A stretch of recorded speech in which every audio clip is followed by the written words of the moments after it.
चलो आप लोग जल्दी जल्दी मुझे याद करके और मैं एग्जाम्पल सुन रहा हूँ, तो सुनो बताओ। और आज आपकी बायोलॉजी की ऑनलाइन क्लास होगी, उसमें मैं क्वेश्चन करवाऊंगा प्लांट किंगडम में, ठीक है? इसके प्लांट किंगडम में, ठीक है? 6 बच्चों को ऑनलाइन रहना है। और जो मैंने पीडीएफ भेजी थी आप लोग आराम से उसको एक काम एक और किया करो। अरे ग्रुप तो इसमें कुछ एडिटिंग करना ही, कोचिंग कराने को होगा इसलिए नहीं डालते। फिर तो सर जिसके काम नहीं होगा किसी के पास होगी। हां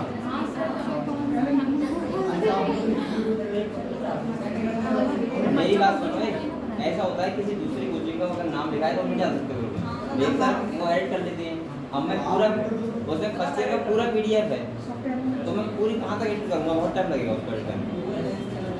तो मैंने पर्सनल बच्चों को भेज दी, इसमें मुझे मैसेज किया था उसको भेज दिया मैंने। तो आप लोग आपस में करके डिस्ट्रीब्यूट क्या बताऊँ?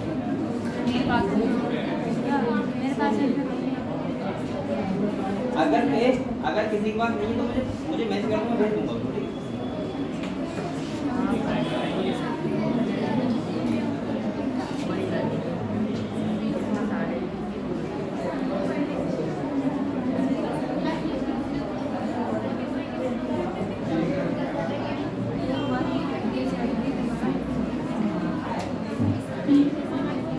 चलो तो आप लोगों ने तैयार कर लिया? कुछ क्वेश्चन सुनाओ पहले मुझे। चलो बताओ, तुम बताओ, ये बताओ प्लेटी हनुमंती के एग्जाम्पल बताओ। हाँ सही है। चलो तुम बताओ बेटा, पूरी तरह बताओ।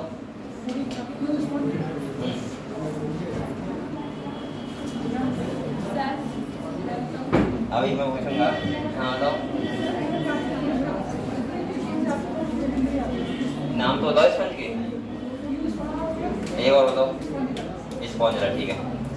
तुम बताओ, सीजन ट्रेड में हमने जो पॉलिप से मेडुसा होता है, मेडुसा से पॉलिप बनाता है, उसका एग्जांपल क्या बताया था? ओविलिया। आप बताओ, पता है आपको कुछ? ये बताओ, पॉलिप से मेडुसा, मेडुसा से पॉलिप होता है, उसको क्या बोलते हैं प्रोसेस को? हाँ बताओ, तुम बताओ। नहीं, उसको बोलते क्या है? पॉलिप से मेडुला, मेडुसा, मेडुसा से पॉलिप बनने को।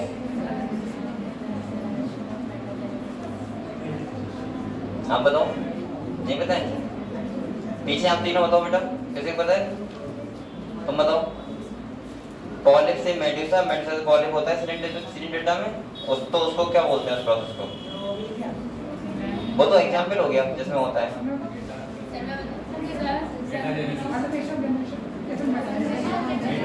अल्टरनेशन ऑफ जनरेशन या मेटा जेनेसिस, ठीक है? ठीक है। चलो आप चारों में से कोई बताओ, पिलेरोब्रेकिया के कोई 2 कैरेक्टर बता दो मुझे खाली। ये देखो, अरे जो मैंने सीलन टीनोफोरा कहा था, टीनोफोरा में कोई 2 कैरेक्टर बता दो पार्टिकल। अभी बताएंगे, रुक जाओ, तुम तो पूछेंगे। नहीं पता है? हाँ पहला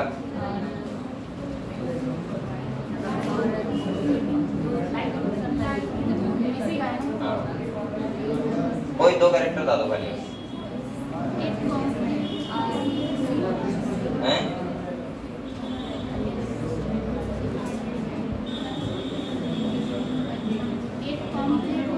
चलो इसके इनने एक बताया बायोलुमिनेसेंट, ठीक है? अब आप चारों 5 लोगों में से ये बताओ, इसके अलावा और क्या कैरेक्टर है? 2 कॉम्प्लेट कितनी होती हैं? और एक और बताओ।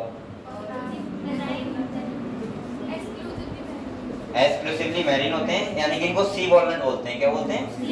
सी वॉलनट। चलो उससे पीछे वाले आप चारों लोग बताओ बेटा, प्लेटी हनुमंती जो है उसके वो 3 कैरेक्टर बताओ मुझे।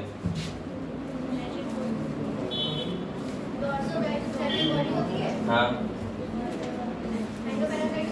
हाँ, अरे और कोई तो बताओ, ये अकेले बताइए, तुम 4 लोगों से पूछा है।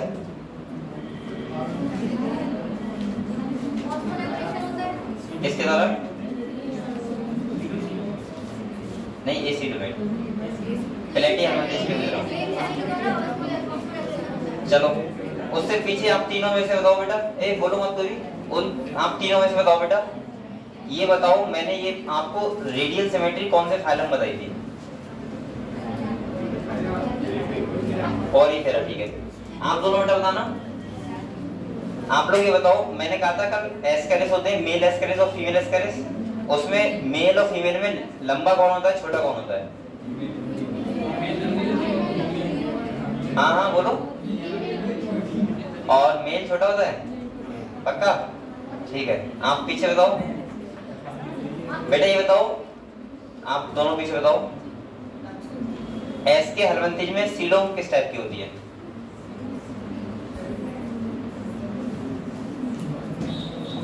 एस के हेलमिंथिस में सीलोम किस टाइप की होती है,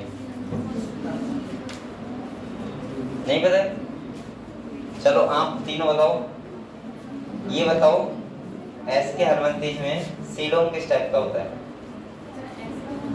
हाँ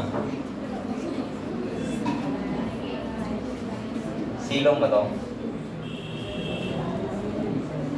नहीं पता है?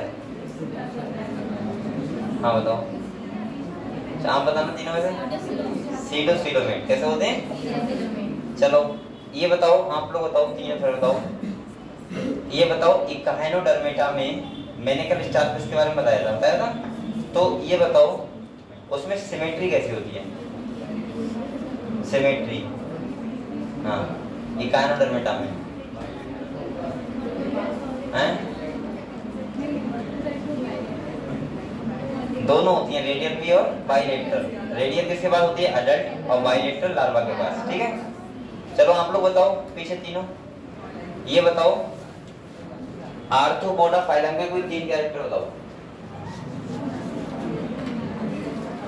3 नहीं, चलो 2 ही बता दो।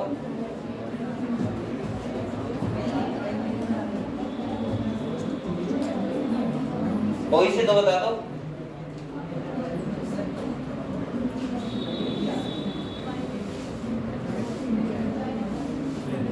नहीं पता है? चलो पीछे तुम बताओ तीनों में से कोई आर्थ्रोपोडा कोई 3 कैरेक्टर। हाँ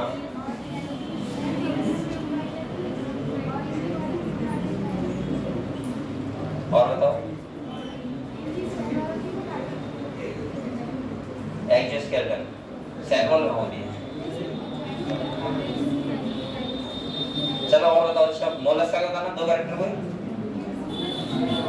हाँ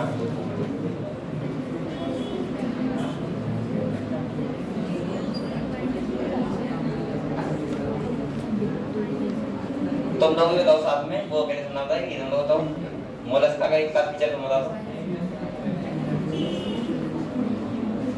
नहीं पता है? चलो उससे पीछे तीनों लोग बताओ बेटा, हेमिकॉर्डेटा के 2 कैरेक्टर बताओ मुझे। हेमिकॉर्डेटा, आप तीनों में से बताओ। हाँ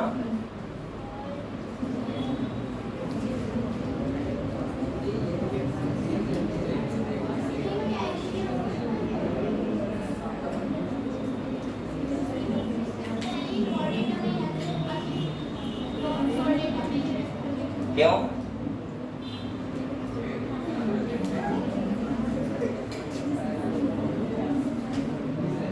उसको मार कर रही है, नहीं बता रही है। चलो आप बेटा पीछे तीनों बताओ। अगर हमने पहले जो हेमिकॉर्डेटा था उसको कॉर्डेटा में रखा था, फिर उसको सब अब हमने रख दिया नॉन कॉर्डेट्स में, ऐसा हमने क्यों किया हैं? रज्जु नहीं होती है। हाँ सही है, क्योंकि उसके पास, लेकिन हमने पहले कॉर्डेटा में रखा क्यों था फिर? तो क्या उसका नाम क्या है? स्टोमोकॉर्ड। क्या होता है? चलो और बताओ, तुम बताओ। अच्छा हेमिकॉर्डेटा क्या एग्जांपल क्या मैं चाहता था?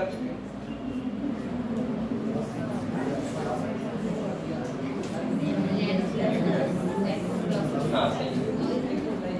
तो ये बताओ मुझे, नॉन कॉर्डेट्स के आपको कैरेक्टर पता लग गया सबको? ये बताओ पॉलीफेरा से लेके हेमिकॉर्डेटा तक लगभग आपको सब पता है। बेटा आप लोग ज्यादा नहीं लेकिन 3-3 4-4 यूनिक फीचर याद कर लिया करो, ठीक है। जैसे पोरीफेरा हो गया, सीलेंटेटा हो गया, टिनोफोरा हो गया, प्लेटिहेलमिंथी, जेस्केरमिंथी, एरनिडा, आर्थ्रोपोडा, मोलस्का, एक गायनडोर्मेटा और हेमिकॉर्डेटा, एसिमेट्री।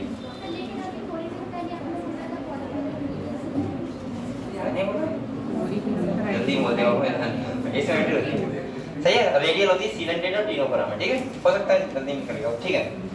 बेटा ये बताओ आप लोग पोरीफेरा से लेके हेमिकॉर्डेटा तक सबको क्लियर है, ठीक है। अब हम लोग बात करते हैं कॉर्डेट्स की। आज जो हम लोग फाइलम पढ़ेंगे वो कौन सा पढ़ेंगे?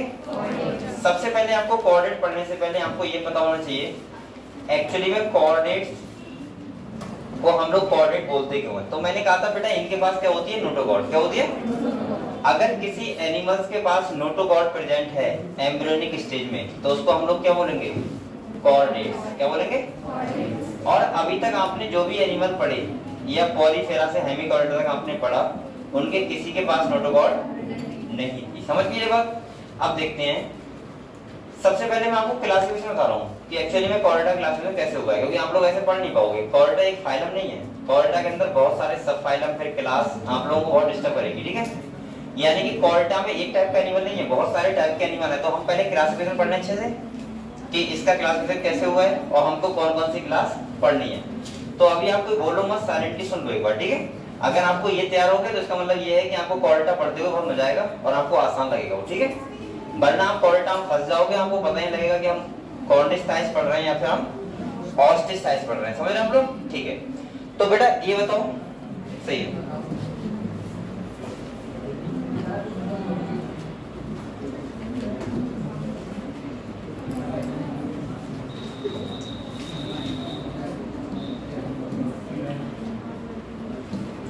तो मैं अभी आपको पढ़ाऊंगा कॉर्डेटा का क्लासिफिकेशन। तो हम लोग सबसे पहले लिख लेते हैं कॉर्डेटा। क्या लिख लेते हैं बेटा? आप लोग अभी लिखो मत, पहले समझ लो खाली, ठीक है। कॉर्डेटा एक लास्ट फाइलम है एनिमल किंगडम का। इसके बाद आपका एनिमल किंगडम क्या हो जाएगा? खत्म हो जाएगा और हमारा चैप्टर यानी कि फर्स्ट यूनिट क्या हो जाएगी? कंप्लीट हो जाएगी, ठीक है। तो अगर हम यहाँ पे देखें कॉर्डेटा क्लासिफिकेशन देखें तो ये काफी पार्टों में डिवाइड है। जैसे अगर बेटा सबसे पहले मैं बात करूं कॉर्डेट्स को, हमने दो सब फाइलम में डिवाइड किया हुआ है। किसमें? दो, एक वर्टिब्रेट्स और एक इनवर्टिब्रेट्स। मैं ऐसे बोल सकता हूं, एक तरफ लिख दे रहा हूं मैं इनवर्टिब्रेट्स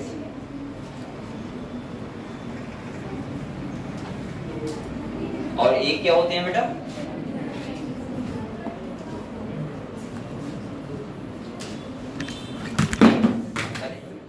क्या हुआ? हिला रहेगा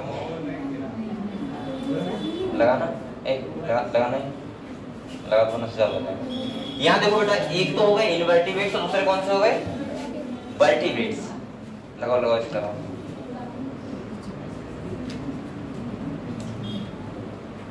ये सही से रखो यहाँ पे, देखो वीडियो चल रहा है, ठीक है। तो सबसे पहले हम कॉर्डेट्स का क्लासिफिकेशन देखें तो कितने पार्ट में डिवाइड किया है? दो पार्ट में, वर्टिब्रेट्स और इनवर्टिब्रेट्स। किस बेस पे किया है? तो हम यहाँ पे लिख रहे हैं बेटा वर्टिब्रल कॉलम के बेस पे। अगर वर्टिब्रल कॉलम है तो क्या बोलते हैं? वर्टिब्रेट्स, और अगर वर्टिब्रल कॉलम नहीं है तो इनवर्टिब्रेट्स। इसीलिए अब की नीट में क्वेश्चन भी आया था कि all vertebrates are chordate but all chordates are not vertebrates. यहाँ से हमें ये पता लगता है कि कॉर्डेट दो पार्ट में डिवाइड है। बच्चे क्या सोचते हैं कि नॉन कॉर्डेट इनवर्टिब्रेट सेम होता है, लेकिन ऐसा नहीं होता है। यानी कि मैं ऐसे बोल सकता हूँ कि कॉर्डेट को ही दो पार्ट में डिवाइड किया है, इनवर्टिब्रेट्स और वर्टिब्रेट्स। अच्छा, आप लोगों को ये तो पता ही है कि कॉर्डेट को हम किस बेस पे बोल रहे हैं? तो हम बोल रहे हैं नोटोकॉर्ड के बेस पे, और वर्टिब्रेट और इनवर्टिब्रेट हम लोग बोलेंगे किस बेस पे? वर्टिब्रल कॉलम के बेस पे। अगर वर्टिब्रल कॉलम है तो वर्टिब्रेट्स और नहीं है तो इनवर्टिब्रेट्स। अब देखो, इनको हम लोग प्रोटोकॉर्डेट बोलते हैं। क्या बोलते हैं? प्रोटो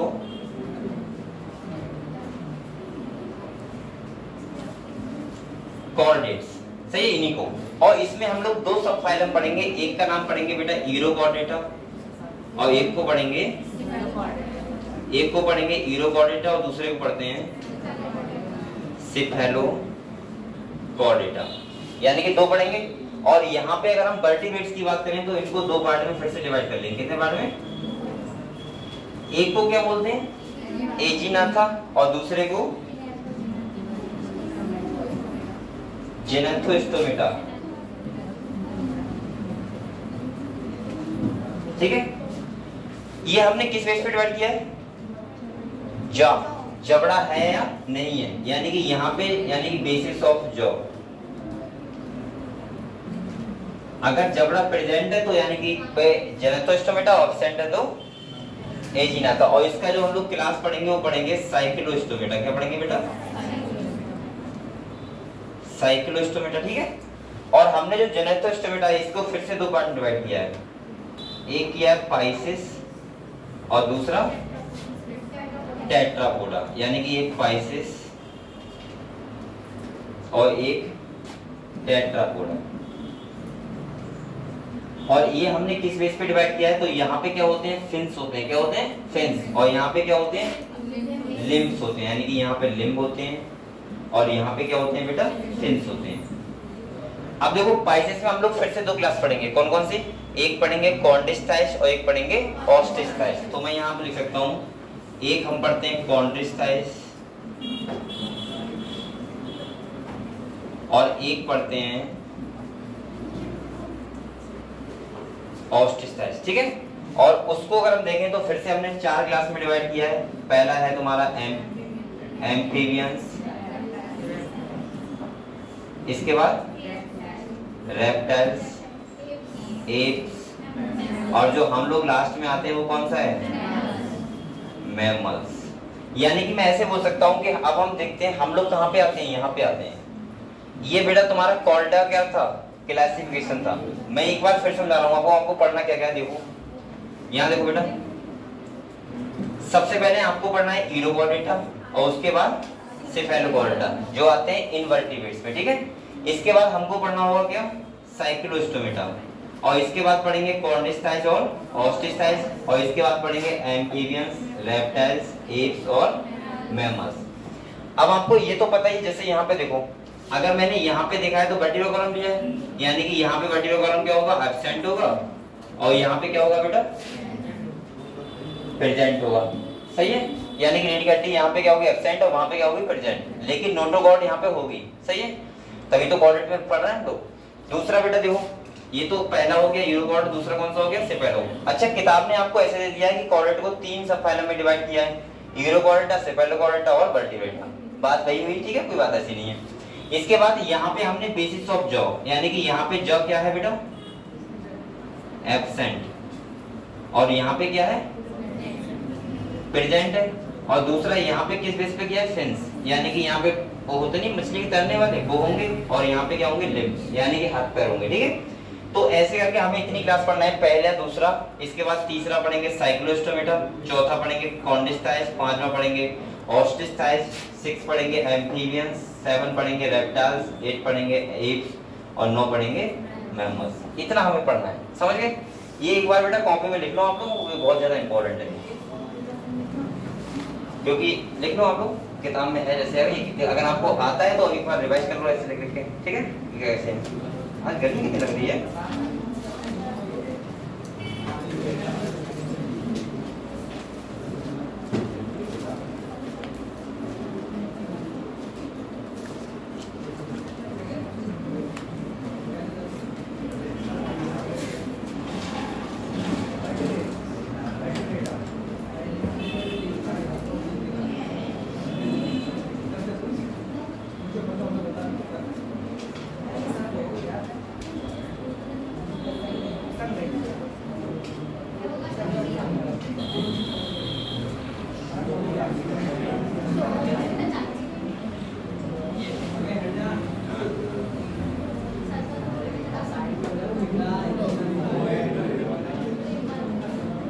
बेटा बातें मत करो, मैंने लिखने के लिए बुलाया आपको।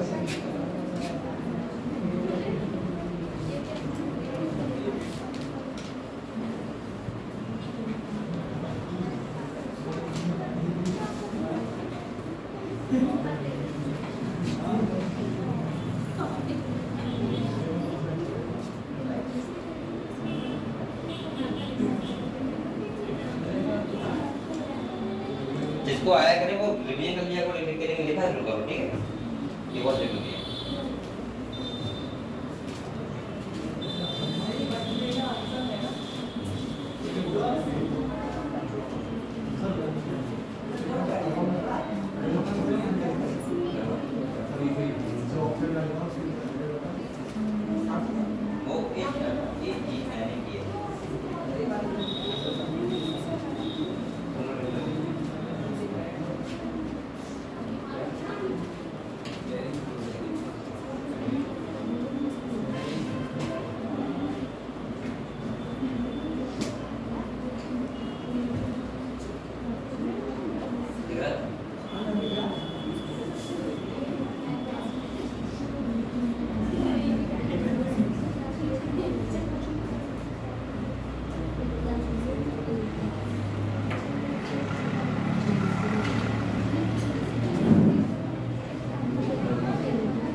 हो गया बेटा, देखिए सब लोगों ने। तो आप लोग पहले ये बताओ मुझे, क्लास में समझ गए सब बच्चे? हमने क्या बताया एक बार फिर सुन लो, ठीक है? एक बार समझ लेते हैं फिर हम पढ़ते हैं आराम से, ठीक है? अभी लिख रहे हैं आप लोग पीछे? देखो सबसे पहले मैं अगर बात करूं, अभी तक हम जो फाइलम पढ़ रहे थे पोरीफेरा से लेके हेमिकॉर्डिया तक, ठीक है? तो उसमें क्या बेटा बोलो मत, कौन बोल रहा है? पोरीफेरा से हेमिकॉर्डिया तक हम पढ़े थे, तो एक ही फाइलम में खाली एक फाइलम के एनिमल थे हमने पढ़ लिए थे। लेकिन कॉर्डेटा में बहुत ज्यादा वैरायटी होती है। वैरायटी का मतलब किसी के पास जबड़ा होगा, किसी के पास नहीं होगा, किसी के पास वर्टिकल कॉलम है, किसी के पास नहीं है, किसी के पास चलने के लिए हाथ पैर है, किसी के पास नहीं है। तो उसको हमने अलग अलग क्लासेस में डिवाइड कर लिया है। तो पहले तो आपको बहुत अच्छे से कॉर्डेटा का क्या पता होना चाहिए, क्लासिफिकेशन पता होना चाहिए। तो वही मैंने आपको सबसे पहले बताया। एक यहाँ पे देखो बेटा, सबसे पहले मैंने कहा कॉर्डेटा को हमने दो पार्ट में डिवाइड कर लिया, इनवर्टिब्रेट्स और वर्टिब्रेट्स। और इनवर्टिब्रेट्स में हम दो सब फाइलम पढ़ते हैं, जैसे पहला होता है यूरोकॉर्डेटा, दूसरा होता है। अच्छा आपको पता होगा मैंने कहा था हेमिकॉर्डेटा पहले कहाँ रखा था? कॉर्डेटा में। तो पता है कहाँ रखा था? यहीं तो रखा था। यहाँ तीसरा था हेमिकॉर्डेटा, समझ गए? अब हमने उसको हटा दिया है और नया फाइलम बना लिया, ठीक है? तो आप लोग समझ गए। पहले हम लोग इनवर्टिब्रेट में कैसे पढ़ेंगे?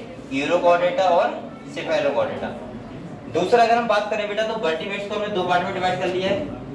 बेटा बोलो मत, एजिनाथा और जिनेथोस्टोमेटा। एजिनाथा का मतलब सिंपल सा है कि जहाँ पे जो क्या हो एब्सेंट हो, और जिनेथोस्टोमेटा में जो क्या हो प्रेजेंट हो। तो आपको आधे पिक्चर तो वैसे पता लग जाएंगे। जैसे ये वाले एनिमल होंगे साइक्लोस्टोमेटा के, अब आपको पता है कि इनके पास वर्टिकल कॉलम होगी, सही है? इनके पास जो क्या होगा एब्सेंट होगा, सही है? बेसिकली ये साइक्लोस्टोमेटा फिशिस टाइप के आते हैं, तो मैं वही पढ़ाऊंगा आपको। तो वो सब इसमें रखे हुए हैं। इसके बाद अगर हम जिनेथोस्टोमेटा की बात करें, तो यहाँ पे फिन्स होंगे और यहाँ पे क्या होंगे? लिम्ब। फिश इसमें हम लोग बेसिक पढ़ते हैं मछलियाँ। कितने पढ़ते हैं? यानी कि कॉन्डेस्टाइस और ऑस्टिसाइस दोनों ही जो क्लास होती है वो किसकी हैं? मछलियों की हैं। जैसे हम लोग मछली के बारे में पढ़ेंगे, बोनी फिश होती हैं, कार्टिलेजनस फिश होती हैं, उनके बारे में पढ़ेंगे, ठीक है। और अगर मैं यहाँ बात करूँ बेटा टेट्रापोडा की, तो यहाँ पे जिसके पास हाथ पैर होते हैं, जैसे एम्फीबियंस हो गए, रेप्टाइल्स, आपने सबने पढ़े होंगे, हम लोग पढ़ते हैं एम्फीबियंस, उभयचर जिसे बोलते हैं, उसके बारे में पढ़ेंगे यहाँ पे, जो जल और थल दोनों रहते हैं पानियों वैसे। रेप्टाइल्स में हम लोग पढ़ेंगे रेंगने वाले सांप वगैरह के बारे में। इसके बाद एप्स में किसे पढ़ते हैं, पक्षियों के बारे में, सही है। और मैमल्स में हम लोग अपने बारे में और जो अपने बच्चों को दूध पिलाते हैं उन सबके बारे में पढ़ेंगे, ठीक है। तो बेसिकली मैं ऐसे बोल रहा हूँ कि पहले तो आपको कॉर्डेटा का क्लासिफिकेशन बहुत अच्छे से आता हो। ये अगर आपको आता है तो इसका मतलब फिर आपको पढ़ने में भी सही लगेगा, वरना आपको लगेगा कॉर्डेटा तो पढ़ रहे हैं लेकिन पता नहीं कहाँ पढ़ रहे हैं, लगेगा। चलो तो हम बेटा एक करके स्टार्ट करें। सबसे पहले पढ़ेंगे यूरोकॉर्डेटा और सेफेलोकॉर्डेटा, इसके बाद पढ़ेंगे साइक्लोस्टोमेटा, इसके बाद ये दोनों मछलियों के बारे में पढ़ेंगे, इसके बाद इनके चारों के बारे में पढ़ेंगे, ठीक है, एक करके। तो यहाँ तक क्लियर हुआ आप लोगों को, ठीक है। तो सबसे पहले हम लोग पढ़ते हैं यूरोकॉर्डेटा के बारे में। तो देखो किताब निकालो सब लोग।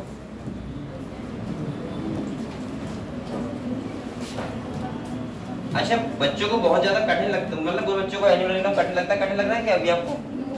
अभी तो नहीं लग रहा होगा, अगर आपने थोड़े कैरेक्टर याद किए होंगे, बैठ के एग्जाम पे याद किए होंगे, तो क्या कठिन है भाई? हर फाइलम के बारे में कुछ बातें आपको पता होनी चाहिए। दूसरा मैंने कहा बच्चे जो याद नहीं कर पाते हैं वो नहीं कर पाते हैं symmetry, coelomate, organ system level है कैसा है, ठीक है, वो मैंने आपको ट्रिक बता दिया कि ऐसे याद करना है, इकट्ठे साथ में याद करना। जैसे मैंने कह दिया कि बेटा टिश्यू लेवल कहाँ से स्टार्ट, वो ऑर्गन लेवल कहाँ से होता है, प्लेटियल मंदी से। बकाया बात है इतनी फाइलम में सब में क्या होगा, ऑर्गन सिस्टम लेवल, ठीक है। इसके बाद मैंने सिमेट्री का बता दिया कि एसिमेट्री पोरिफेरा में, रेडियल, सीलेंट्रेट और टीनोफोरा में, और बाइलेटरल उसके बाद सब में।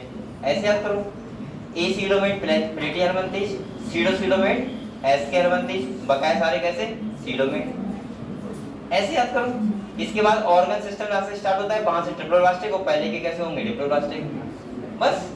अब एक्वेटिक है, टेरेस्ट्रियल है, वो तो आप एनिमल को देख के समझ जाओगे। अगर मैं स्टार फिश की बात करूंगा, अगर मैं स्टार फिश की बात करूंगा तो बेटा वो एक्वेटिक ही होगा, समझ सकते हो आप लोग, बताने वाली बात नहीं है। अगर मैं पक्षियों की बात करूंगा तो टेरेस्ट्रियल के होंगे, ये भी आपको कर रहा हूँ समझ गए आप लोग ये बात? अब आप लोग बताओ क्या बचा आपके पास, खाली हर एक फाइलम के बारे में 3-3 4-4 यूनिक फीचर पढ़ना। जैसे अगर आपको पता होना चाहिए कि एनिमल की बात कर रहे हैं तो वहां पे क्या क्या फीचर हैं, सही है। अगर मैं आर्थ्रोपोड्स के बारे में पढ़ रहा हूँ तो यूनिक फीचर क्या है, वो तो आप हिंदी में पढ़ सकते हो, इंग्लिश में पढ़ सकते हो, आपका अच्छा है जैसे पढ़ो। दूसरा, अब थोड़ा सा आपको बस थोड़ा सा मेहनत करना पड़ेगा कोऑर्डिनेट में, थोड़ा सा मेहनत का मतलब है ध्यान से सुनना पड़ेगा, बकाया आप इधर उधर वो भूल जाओगे सीक्वेंस वगैरह कि हमने कहाँ किसके बारे में पढ़ा है, ठीक है। तो पहली बात इसीलिए मैंने अभी आपको लिखवाया कि आपको कॉर्डेटा का क्लासिफिकेशन बहुत अच्छे से आना चाहिए, मतलब आपको पता होना चाहिए कि यूरोकॉर्डिक हम बात कर रहे हैं तो कहाँ की कर रहे हैं, वो इनवर्टिब्रेट है या फिर वर्टिब्रेट है, समझ गए हम लोग, ठीक है। तो बेटा हम लोग स्टार्ट करते हैं कॉर्डेटा, जो लास्ट फाइल है आपका, इसके बाद चैप्टर तुम्हारा फिनिश हो जाएगा। और ये जो फर्स्ट यूनिट होने के बाद मुझे जो लग रहा है, सुनो, उसके बाद पढ़ते हुए आपको और अच्छा लगेगा, क्योंकि अभी तक तो चल रहा है क्लासिफिकेशन, तो आपको थोड़ा सा हो सकता है गड़बड़ लगता हो, लेकिन अब हम पढ़ेंगे एक करके प्लांट्स के बारे में, एनिमल के बारे में, समझ रहे हैं आप लोग, उन सब के बारे में पढ़ेंगे। तो देखो यहाँ पे सबसे पहले हम लोग बात करते हैं फाइलम कॉर्डेटा, लिखा हुआ है सब सब, ठीक है। अब हम लोग पढ़ेंगे कॉर्डेट्स के बारे में, तो एक करके पढ़ो। देखो कह रहे हैं animals belonging to phylum chordata are fundamentally characterised by the presence of notochord. पहले इन्हें क्या लिखा है, नोटोगॉट क्या होगी, प्रेजेंट होगी, तभी तो हम कॉर्डेट पढ़ रहे हैं। दूसरा कह रहे हैं बेटा a dorsal hollow nerve cord, और ये क्या होगा, नर्व कॉर्ड होगा, क्या होगा, नर्व कॉर्ड, मतलब नोटोकॉर्ड और नर्व कॉर्ड दोनों होंगे। अगले कह रहा है बेटा paired pharyngeal gill slits, gill slits होती हैं, आपको पता होगा ये किसके लिए होती है, रेस्पिरेशन के लिए, किसके लिए होती है, रेस्पिरेशन के लिए। और कह रहा है अब देखो इनके पास बेटा एक बार बताओ मुझे, अभी याद करने की जरूरत है क्या, बाइलेटरल सिमेट्री, ट्रिप्लोब्लास्टिक, सीलोमेट और with organ system level organisation. मैंने कहा था सारे के सारे फाइलम बाइलेटरल सिमेट्री, ट्रिप्लोब्लास्टिक होंगे, उसके बाद सीलोमेट होंगे और ऑर्गन सिस्टम लेवल होंगे, वो कोऑर्डिनेट पढ़ना है आपको, ठीक है। They possess a post anal tail and a closed circulatory system. अगर किसी के पास ऐसा नहीं, सबके पास टेल होगी, लेकिन हो सकती है वो प्रेजेंट। और दूसरा ये कह रहा है सर्कुलेटरी सिस्टम कैसा होगा, क्लोज, यानी कि यहाँ पे आर्टरी और वेन्स क्या होंगी, प्रेजेंट होंगी, क्या होंगी, क्या क्लोज है ना, तो प्रेजेंट होगी ना, आर्टरी वेन्स क्या होंगी, प्रेजेंट। अगले कह रहे हैं, अब देखो यहाँ पे आपको दिखाया गया है कोऑर्डिनेट और नॉन कोऑर्डिनेट में क्या डिफरेंस होते हैं, ठीक है, पढ़ेंगे करके, ठीक है। देखो यहाँ पे बेटा, यहाँ देखो ये क्या है कोऑर्डिनेट और उधर लिखा हुआ कौन सा है नॉन कोऑर्डिनेट। अगर ये क्या है कोऑर्डिनेट और इधर क्या है, सबसे पहले कोऑर्डिनेट हमने क्यों बोला, क्योंकि यहाँ पे नोटोकॉर्ड क्या है प्रेजेंट, इसीलिए इसको बोलते हैं नॉन कोऑर्डिनेट। यहाँ नोटोकॉर्ड क्या है बेटा एब्सेंट, इसीलिए इसको बोलते हैं नॉन कोऑर्डिनेट, समझ गए। दूसरा अगर हम बात करें तो यहाँ पे लिखा है central nervous system is dorsal. आप लोग ये समझते हो सेंट्रल नर्वस सिस्टम डोर्सल कैसे, डोर्सल मतलब पीछे होगा। आपका सेंट्रल नर्वस सिस्टम में दो पार्ट होते हैं, ब्रेन और स्पाइनल कॉर्ड, और आपका ब्रेन और स्पाइनल कॉर्ड किधर है पीछे की साइड में, इसीलिए इसको बोलते हैं डोर्सल। और यहाँ पे लिखा है अगर है तो कैसा होगा बेटा वेंट्रल, बल्कि मैं ऐसे बोलूंगा यहाँ पे बहुत ज्यादा मैकेनिज्म इतना होता नहीं है कि यहाँ पे ब्रेन भी हो स्पाइनल कॉर्ड भी हो, बहुत ज्यादा डेवलप नहीं होती, हालांकि हमें देखने को मिलते हैं न्यूरॉन्स, क्या देखने को मिलते हैं न्यूरॉन्स। अगले कह रहे हैं firings perforated bye Gill slit, Gill slit यहाँ पे प्रेजेंट होंगी और वहां पे क्या होंगी एब्सेंट। अगले कह रहे हैं हार्ट अगर है तो कहाँ होगा वेंट्रल, और यहाँ पे अगर है तो कहाँ होगा, ये एक बार आईएएस में क्वेश्चन पूछा गया था ये वाला डोर्सल, ये पूछा गया था बताओ हार्ट नॉन कोऑर्डिनेट में कैसे किधर होता है वेंट्रल या डोर्सल, तो कहाँ था डोर्सल, ठीक है। तो अगर हम लोगों में कहाँ होता है वेंट्रल होता है, कहाँ होता है अगले वाली साइड में होता है, और इन लोगों का अगर है तो कहाँ होगा पीछे वाली साइड में। अगले कह रहा है post anal part tail is present होगी पूंछ और उधर क्या होगी एब्सेंट। तो आपने कितने फीचर देखे 5, कितने देखे, पहला क्या देखा नोटोकॉर्ड, दूसरा देखा बेटा हाँ सेंट्रल नर्वस सिस्टम, तीसरा देखा गिल स्लिट, चौथा देखा हार्ट और पांचवा देखा टेल। अगर ये सारे हैं तो कोऑर्डिनेट और नहीं है तो, लेकिन मैंने जो मेन बताया हमने कोऑर्डिनेट बोलते हैं किस बेस में, तो बोलते हैं नोटोकॉर्ड बेस पे। किस पे बोलते हैं, जैसे यहाँ पे एक डायग्राम बना हुआ है देखो बेटा, अरे क्या हो गया यहाँ देखो एक, अरे क्या कर रहा हूँ, अरे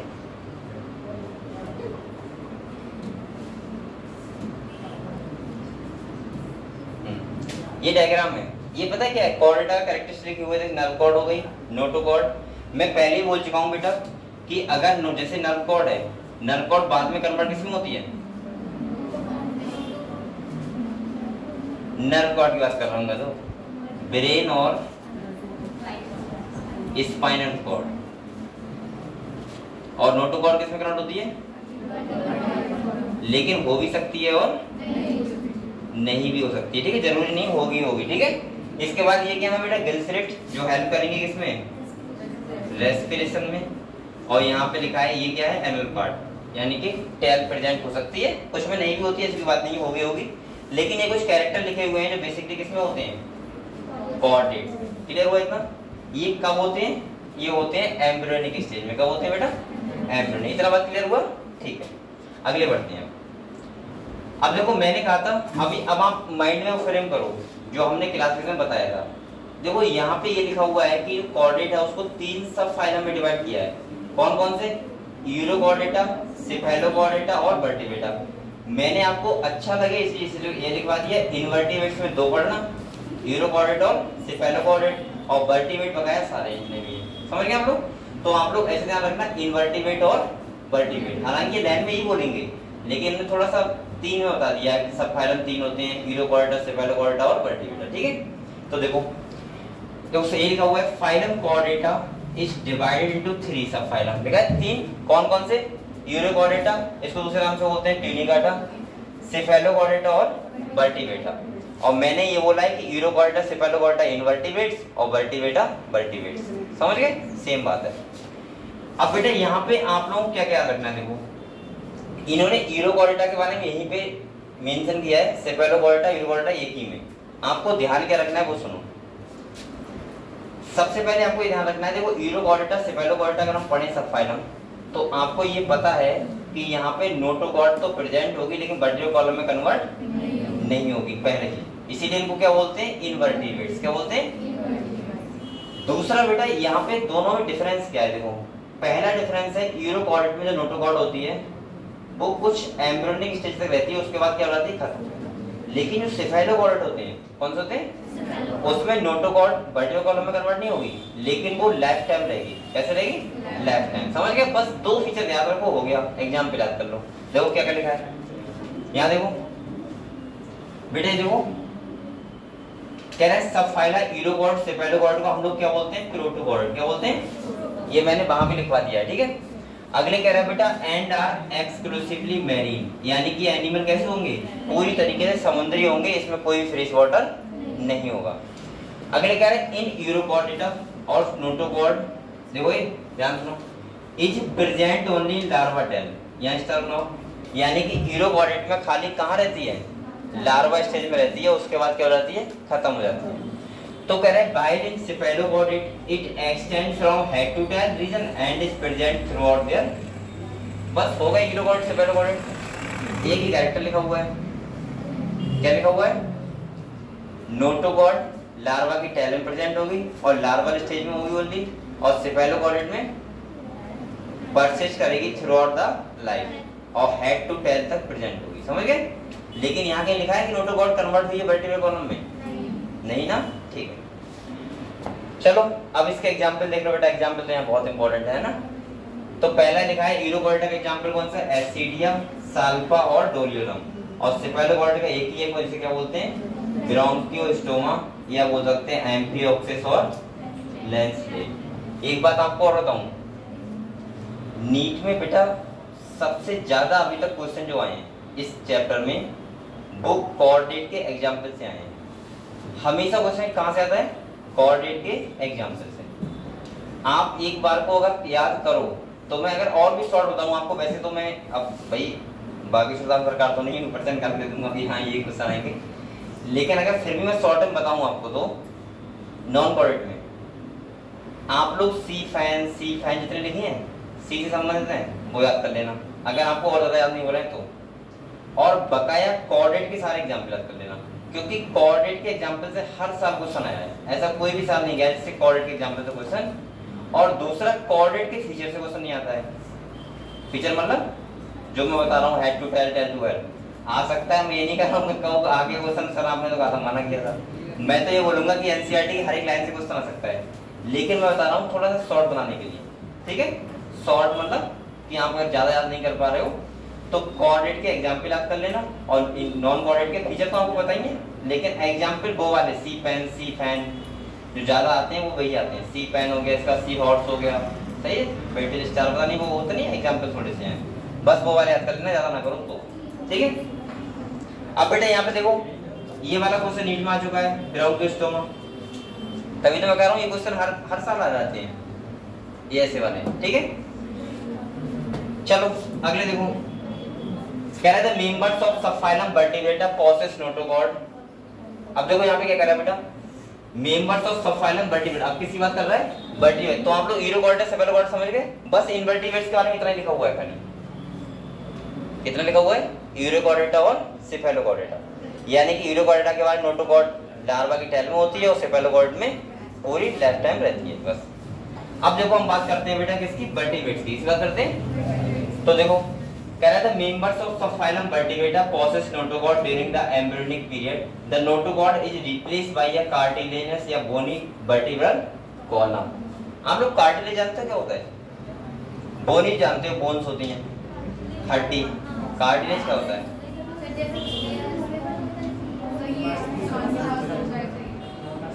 जैसे कार्टिलेज ये है, देखो ये कार्टिलेज तो है, ये फ्लेक्सिबल होगा थोड़ा, सही है। आपने नहीं पढ़ा कार्टिलेज में जॉइंट, जैसे रिब्स के बीच में होते हैं कार्टिलेज, तो फ्लेक्सिबल, तभी तो हमारी रिब्स फ्लेक्सिबल होती हैं, समझ गए। बोन्स क्या होती हैं, हड्डियां, ये फ्लेक्सिबल थोड़ा है। अभी मत कहना सर ये तो फ्लेक्सिबल है, अभी कहते हैं जॉइंट है, तब ये फ्लेक्सिबल है, वैसे सुनना होगा। जैसे यहाँ से सुनना फ्लेक्सिबल हो जाएगा, तो बोन्स फ्लेक्सिबल नहीं होते, लेकिन कार्टिलेज कैसा होता है, फ्लेक्सिबल होता है। अगले देखो, तो अब यहाँ पे साफ साफ लिखा है, हम लोग वर्टिब्रेट्स इसलिए बोल रहे हैं क्योंकि नोटोकॉर्ड कन्वर्ट किसमें हो रही है, वर्टिब्रल कॉलम। आगे कह रहे हैं इन द अडल्ट, किसमें बेटा, अडल्ट में। कह रहे हैं 10 ऑल। अब देखो यहाँ पे ये इसी साल क्वेश्चन आया था नीट में, और मैंने ये अंडर करवाया था आपको पिछले साल भी, और इस बार भी कर लो। लिखा है all coordinates are not, sorry, all vertebrates are coordinate but all coordinates are not. अब आप लोग खुद समझदार हो बेटा, एक बार बताओ आप लोग, वर्टिब्रेट तो सभी कॉर्डेट होंगे क्योंकि गधो वर्टिब्रेट तभी तो बनेंगे जब नोटोकॉर्ड होगी उनके पास, तो इसका मतलब कॉर्डेट है, लेकिन सभी कॉर्डेट वर्टिब्रेट क्यों? क्योंकि आधे इनवर्टिब्रेट भी हैं, समझ गए? तो इसका मतलब समझ गए? क्लियर हुआ? ठीक है, क्लियर हुआ? आपको गर्मी लग रही है सबको? मुझे भी तो लग रही है, परेशान तो मैं भी बहुत हूँ इससे।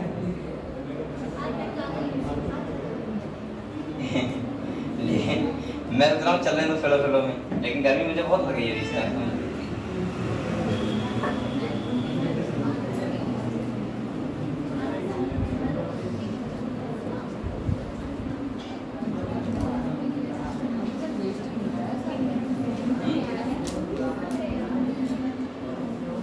आप लोग बोले आपको हाथ वाला पंखा आता नहीं आता है?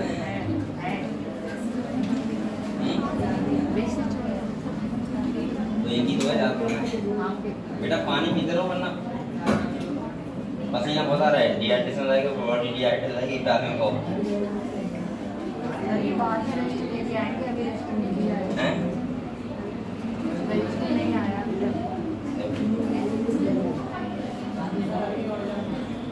अब ये इतना करता रहूंगा, पढ़ाना भी है मुझे इधर हवा तो हो रही है, ऐसी बात नहीं। ये पंखा ही तो हफ्ते चल रहे हैं, ये बात है ना, ऐसे चल रहे हैं, पता नहीं क्या हो गया है, देखना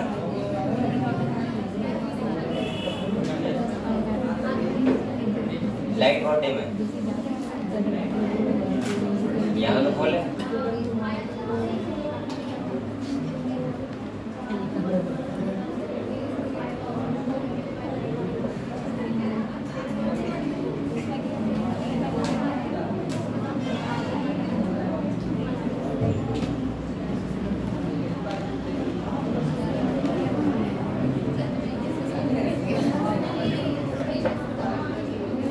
चलो बेटा यहाँ देखो, कह रहा है beside the basic coordinate characters vertebrates have a ventral muscular heart। बेटा बोलो मतलब मस्कुलर हार्ट होता है विद 2 और 3 और 4 चैम्बर। हम लोग बात करेंगे हार्ट के बारे में, 2 चैम्बर होता है, 3 होता है, 4 और बस रह गया है, हार्ट के बारे में क्या बात करोगे भाई।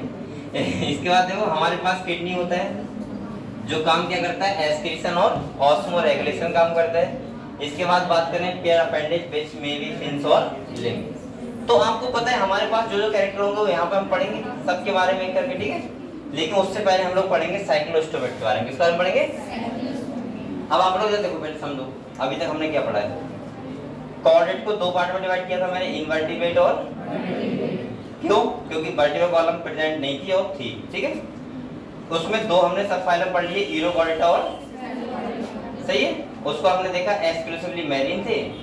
2 कैरेक्टर में खाली, एक है क्या कि उसके पास जो नोटोकॉर्ड होती है वो लार्वा की टेल में होती है, और दूसरा सेफेलोकॉर्ड में जो नोटोकॉर्ड होती है वो हेड टू टेल होती है और थ्रू आउट द लाइफ रहती है, ठीक है। 2 कैरेक्टर थे खाली बस। इसके बाद हम आए वर्टिब्रेट्स पे। वर्टिब्रेट्स में मैंने बताया कि नोटोकॉर्ड कन्वर्ट किसमें हो गई है, वर्टिब्रल कॉलम में।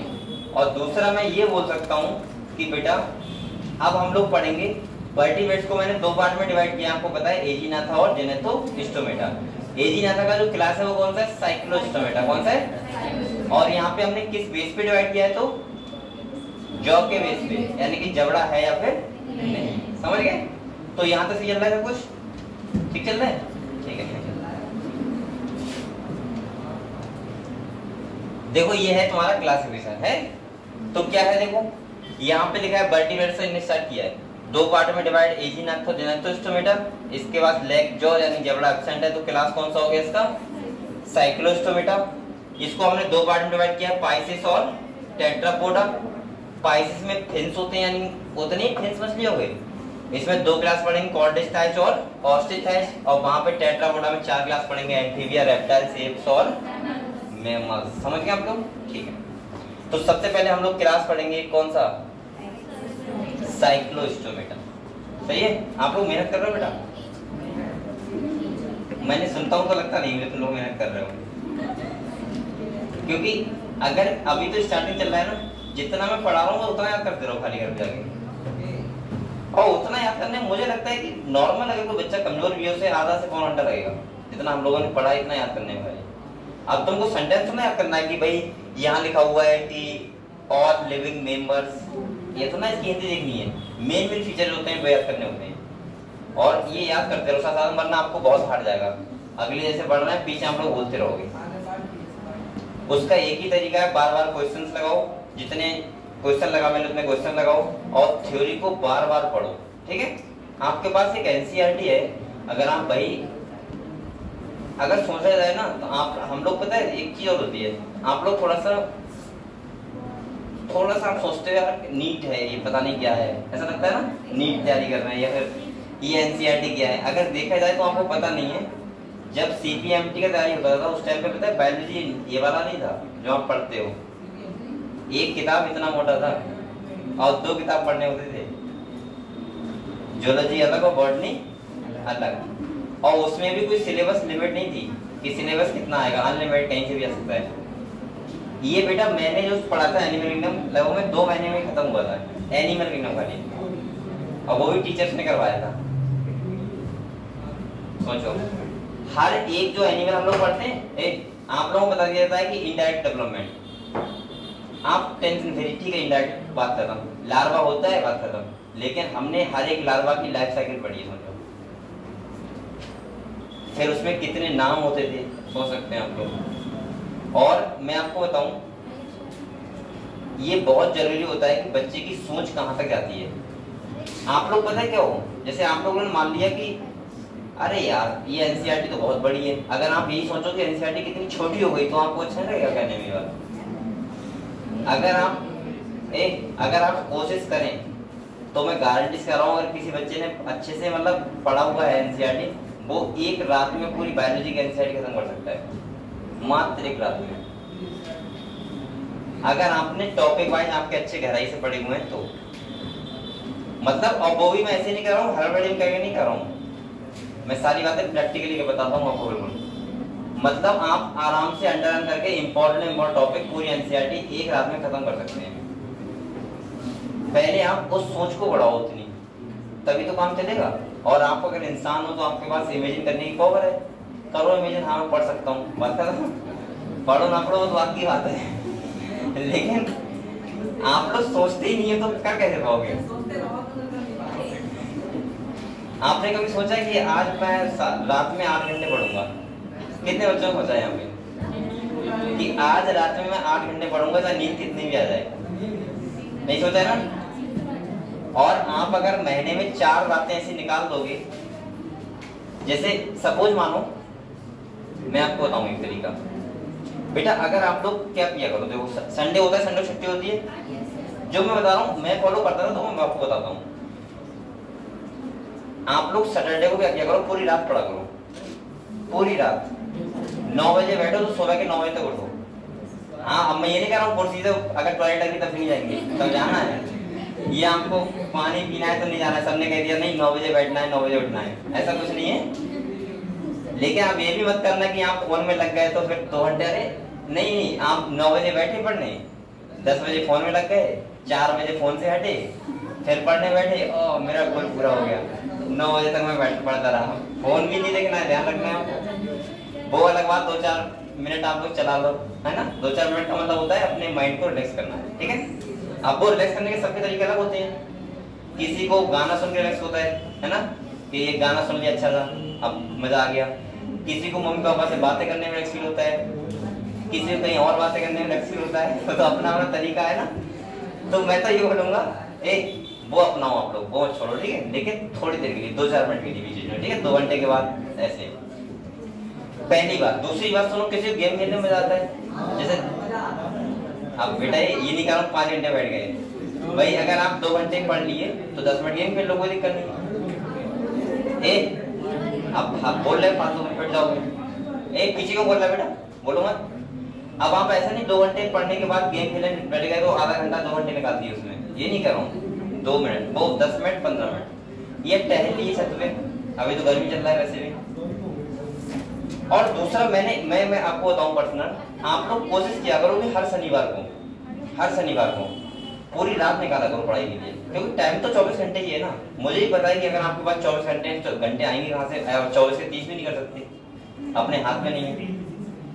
अब बेटा एक बात सोचो, अगर 24 घंटे हैं और आपका डेली शेड्यूल बना हुआ है, जैसे बहुत बच्चे मुझे पता है स्कूल जाते हैं, आप स्कूल जाना फिर कोचिंग पढ़ना, मुझे पता है आप लोग कितना बिजी रहते हो, मुझे पता है पर्सनल कि आपको, मुझे लगता है पूरे दिन में 3 घंटे निकालना बहुत मुश्किल हो जाता होगा कभी कभी। लेकिन हमारे पास कुछ ऐसे मौके होते हैं जहां हम अपने टाइम को स्पेंड कर सकते हैं।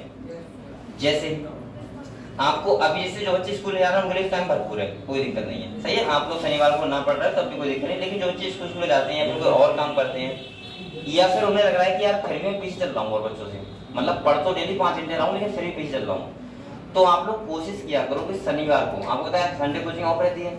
और बेटा एक बात और ध्यान रखना हमेशा, मैं तो अपने ऊपर लेके चलता हूँ, मुझे लगता है 90% बच्चों को वही हाल होता है जो मेरे साथ होता था। जैसे बहुत ऐसा होता है कि हम लोग दिन में पढ़ नहीं पाते हैं, जैसे मैं हूँ, मैं दिन में नहीं पढ़ पाऊंगा, अभी संडे है मैं नहीं पढ़ूंगा, अगर पढ़ भी जाऊंगा तो मैं 2 घंटे बाद लगेगा यार लॉस सो जाए थोड़ी देर, या ऐसा लगेगा कि जैसे ही मतलब 2 घंटे होंगे उसके बाद लगेगा यार दोस्त आ गया चलो घूमने निकल जाते हैं, लगता नहीं लगता है, या पापा क्या कर रहे हैं वो देख रहे हैं, मम्मी क्या कर रही है वो देख रहे हैं, अब तो कहेंगे घर वाले कपड़े धो रहे हो टाइम चला जाएगा आपका, सो गए तो पूरी दोपहर निकल गई। सबसे अच्छा तरीका बता रहा हूँ, रात में बैठो 9 बजे, पूरी रात पढ़ो, कोई डिस्टर्ब करने वाला नहीं आएगा। सुबह को जब घर वाले देखते हैं ना कि बच्चे ने पूरी रात पढ़ाई की है, तो वो मस्त खाना खाओ सो जाओ, घर वाले उठाएंगे भी नहीं। अब ऐसा नहीं, घर वालों को थोड़ा भरोसा भी होना चाहिए कि पढ़ाई है वास्तव में, कहीं वो कहें अच्छा तूने पूरी रात फोन चलाया है तो सुनो तो मुझे तो यही तरीका अच्छा लगता है, आपको ऐसा अच्छा लगे वो किया करो। तो आप लोग शनिवार को टाइम निकाला करो पूरी रात का, मतलब, और पूरी रात का मतलब होता है कि आपने 6 दिन में पढ़ा है, फिजिक्स केमिस्ट्री बायोलॉजी जो भी पढ़ा है, सोमवार मंगल बुध बृहस्पति शुक्र शनिवार। अगर आपको ज्यादा टाइम नहीं मिल रहा है तो, जैसे किसी बच्चे ने हो सकता है कि उसने 6 दिन में खाली थ्योरी पढ़ी है, तो आप कोशिश करो कि 6 दिन का वो ज्यादा नहीं होता है, मुश्किल 2 चैप्टर बायोलॉजी में हुए होंगे या 1 चैप्टर हुआ होगा, आप शनिवार को रात में पूरी रात बैठ क्वेश्चन लगा लो उसके, बस अपना लोड हटाओ माइंड से। हमारा क्या होता है, बच्चे क्या करते हैं बेसिकली लोड स्टोर करते रहते हैं, 4 चैप्टर हुए, अभी 4 हो गए लेकिन उन्होंने क्वेश्चन 2 चैप्टर नहीं लगाए, फिर 6 हो जाएंगे, 7 हो जाएंगे, तो सीक्वेंस चल रहा है ना डेली, 8 हो जाएंगे, अभी आपको पता लग रहा है कि हमने चैप्टर तो एक ही लगाया खाली क्वेश्चन। अब क्या हुआ, आपने 6 दिन जो पढ़ा हल्के हल्के, अब आपको लग रहा है कुछ बच्चे ऐसे होंगे जो थ्योरी भी नहीं पढ़ी होगी, क्वेश्चन तो लगाए होंगे, थ्योरी थोड़ी बची होगी, तो आप 6 दिन का रिवाइज कर लो पूरी रात में बैठ के, फिजिक्स भी उठा लो, केमिस्ट्री थोड़ी देर उठा लो, थोड़ी देर बायोलॉजी उठा लो, और ये टाइम ऐसा होता है कि आप पूरी रात पढ़ सकते हो आराम से। इतवार को सो लो, सोमवार से फिर वही शेड्यूल जो आप फॉलो करते हो। दूसरा मैं ये कहूंगा कि आप लोग अभी ऐसे हो कि अभी जैसे आपको कोचिंग चल रहा है, स्कूल चल रहा है, तो आप लोग ऐसा भी नहीं कर सकते कि रात में पूरी रात पढ़ सकते हो। इस टाइम पे जब आपका जो सोमवार मंगल वाला दिन होते हैं ना, उसमें एक टाइम बनाओ अपना, 12 बजे तक पढ़ना है तो 12 बजे तक पढ़ो, 1 बजे तक पढ़ना है तो 1 बजे तक पढ़ो। कोई बच्चे सुबह अच्छा पढ़ते हैं, कोई बच्चे शाम को अच्छा पढ़ते हैं, तो अपना अपना तरीका है, ठीक है। लेकिन मैं ये कह रहा हूँ कि आप लोग रेगुलरिटी निभाओ थोड़ी सी, रेगुलर अगर नहीं रहोगे तो बेटा काम नहीं चलेगा बिल्कुल भी। ये आप लोग पता ही भूल जाओ कि हम नीट की तैयारी भी कर रहे हैं, क्वालिफाई होना मुश्किल हो जाएगा, ध्यान रखना, क्योंकि नीट में ये सब नहीं चलेगा कि आप पढ़ भी नहीं रहे हो और आपका काम हो जाए, पढ़ना तो पड़ेगा। और मैंने सबसे पहला तरीका बताया, अगर आपको समझ मतलब लग रहा है कि यार सपोज मानो कि आप क्वेश्चन कर रहे हो, आप नहीं हो रहे हैं, अगर मेन चीज ये होती है कि अगर आप 2 घंटे पढ़ोगे, सही है, तो आप कुछ तो सीखोगे। आप कुछ ना सीखो, क्वेश्चन ना कर पाओ, लेकिन थ्योरी तो कम से कम पढ़ लोगे। कुछ नहीं करोगे, आपको 2 फॉर्मूले तो 2 घंटे में आप जाएंगे, उससे अच्छा होगा ना कि आप नहीं पढ़ रहे हो, कुछ तो याद होगा। कुछ नहीं होगा तो आप किताब तो खोल के देख लोगे, हाँ ऐसी होती है, पता ही पता है कि कुछ बच्चे तो किताब लेके भूल जाते हैं कैसी होती है जा रहे हैं हम लोग, ठीक है ठीक है। तो ये ध्यान रखना है, ठीक है, भूलना नहीं चाहिए, और डेली आपको पढ़ना है, डेली कंटिन्यू, ठीक है, ये बहुत बड़ी चीज होती है। चलो आगे देखते हैं। तो हम लोग साइक्लो स्टैंडर्ड पढ़ रहे हैं बेटा, ये बार-बार मैं नहीं बताऊंगा, लेकिन आप लोग कोशिश किया करो कि डेली ही पढ़ो। ये बहुत बड़ी गलती होती है अगर आप डेली नहीं पढ़ोगे, और ये आपकी गलती जब आप नीट पेपर देने जाओगे तो आपको फिर दिखती है कि सर हमने बहुत मेहनत की थी, लेकिन मेहनत तो लास्ट दिन की थी ना, स्टार्टिंग में तो मजे किए थे। तो मतलब ये होता है कि मेन चीज होती है कि आपने उस टाइप की मेहनत ही नहीं की जिस टाइप की हमको करनी चाहिए। दूसरा मैं बार-बार कह रहा हूँ, जो बच्चे क्वेश्चन लगातार लगा रहे हैं वो अभी से स्टार्ट कर दो, एक टाइम को देख के क्वेश्चन लगाना। ये नहीं कि आपने 10 क्वेश्चन लगाए 2 घंटे पूरे खा गए, अब आप कह रहे हो अरे मैंने 10 क्वेश्चन लगा दिए, 10 सही कर दिए, मैंने बहुत बड़ा तीर मार दिया। नहीं मारा आपने, क्योंकि 2 घंटे में किए हैं आपने। वो आपको करने कितने टाइम चाहिए थे? 10 मिनट में, तब आप तीर मारते। तो ध्यान रखो, क्वेश्चन जब भी लगाओगे तो बच्चे लगा पा रहे हैं तो बता रहा हूँ, जो ऐसा नहीं कि आपने अभी थ्योरी तक सही से आती नहीं है, क्वेश्चन टाइम देख के लगा रहे हो, चक्कर में पड़ जाओगे फिर देखो कुछ नहीं हो रहा है। जो बच्चे अच्छे से जानते हैं थ्योरी को, क्वेश्चन लगाना जानते हैं, वो टाइम देख के लगाओ। जैसे 1 घंटे में अगर आपको बायोलॉजी में 60 क्वेश्चन लगाने मान लिया तो 1 घंटे में 60 लगाओ पूरे। छूट रहे हैं तो आपकी गलती है, आप समझ क्यों नहीं पा रहे जल्दी। और ये टाइम मैनेजमेंट बेटा नीट में जाके 70% गड़बड़ होता है, 70% बच्चों का टाइम मैनेजमेंट गड़बड़ होता है। आता होगा सब कुछ है, बायोलॉजी आ रही होती है, फिजिक्स भी आ रही होती है और केमिस्ट्री भी आ रही होती है, लेकिन टाइम ही नहीं बचता, करेंगे है ना। तो ये आप लोग अभी से सीखो बेटा। अब आप बड़े हो गए, चीजें लिखो, अगर भूल जाते हो तो कॉपी पे लिख लो कि मुझे ये काम करना है। एक डायरी बना लो, डायरी पे लिखा करो चीजें। ये तो अगर नहीं करोगे तो खूबसूरती कैसे आएगी फिर भाई। डायरी बना लो, अगर आपको भूलना की आदत, वैसे होता नहीं बच्चे कि सर ना आपने आज तो समझाया है तो हम तो समझ में आ गया, होता नहीं है। मोटिवेशनल वीडियो देख लेते हैं, जब देख ली कोई, जैसे सपोज किसकी देखते हो मोटिवेशनल वीडियो,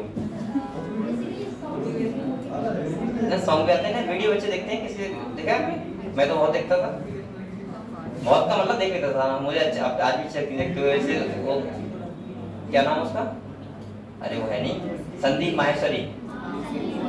इसके बाद और एक बनाता है विवेक बिंद्रा, देखते हैं आप लोग। आपको वीडियो किस क्या काम करती है समझो, जब आप देखोगे तो आपके अंदर आग पैदा कर देगी। आग का मतलब कि जब वीडियो बंद करोगे तो आज तो मैं किताबें फाड़ दूंगा। अब तो मुझे एमबीबीएस बनना ही बनना है 3 महीने में, है ना। वो ऐसे कहा देते हैं 3 महीने में बन जाओगे। जैसे 2 चैप्टर क्वेश्चन करे और क्वेश्चन 100 में से जहाँ 80 गलत हुए तो समझ में आ गया यार सही थे यार, ऐसे सही चलता है काम, सही है। फिर 2 दिन बाद सब भूल जाते हैं। ये वाला मोटिवेशन नहीं चाहिए आपको, ठीक है। ये मोटिवेशन बहुत बेकार रहता है।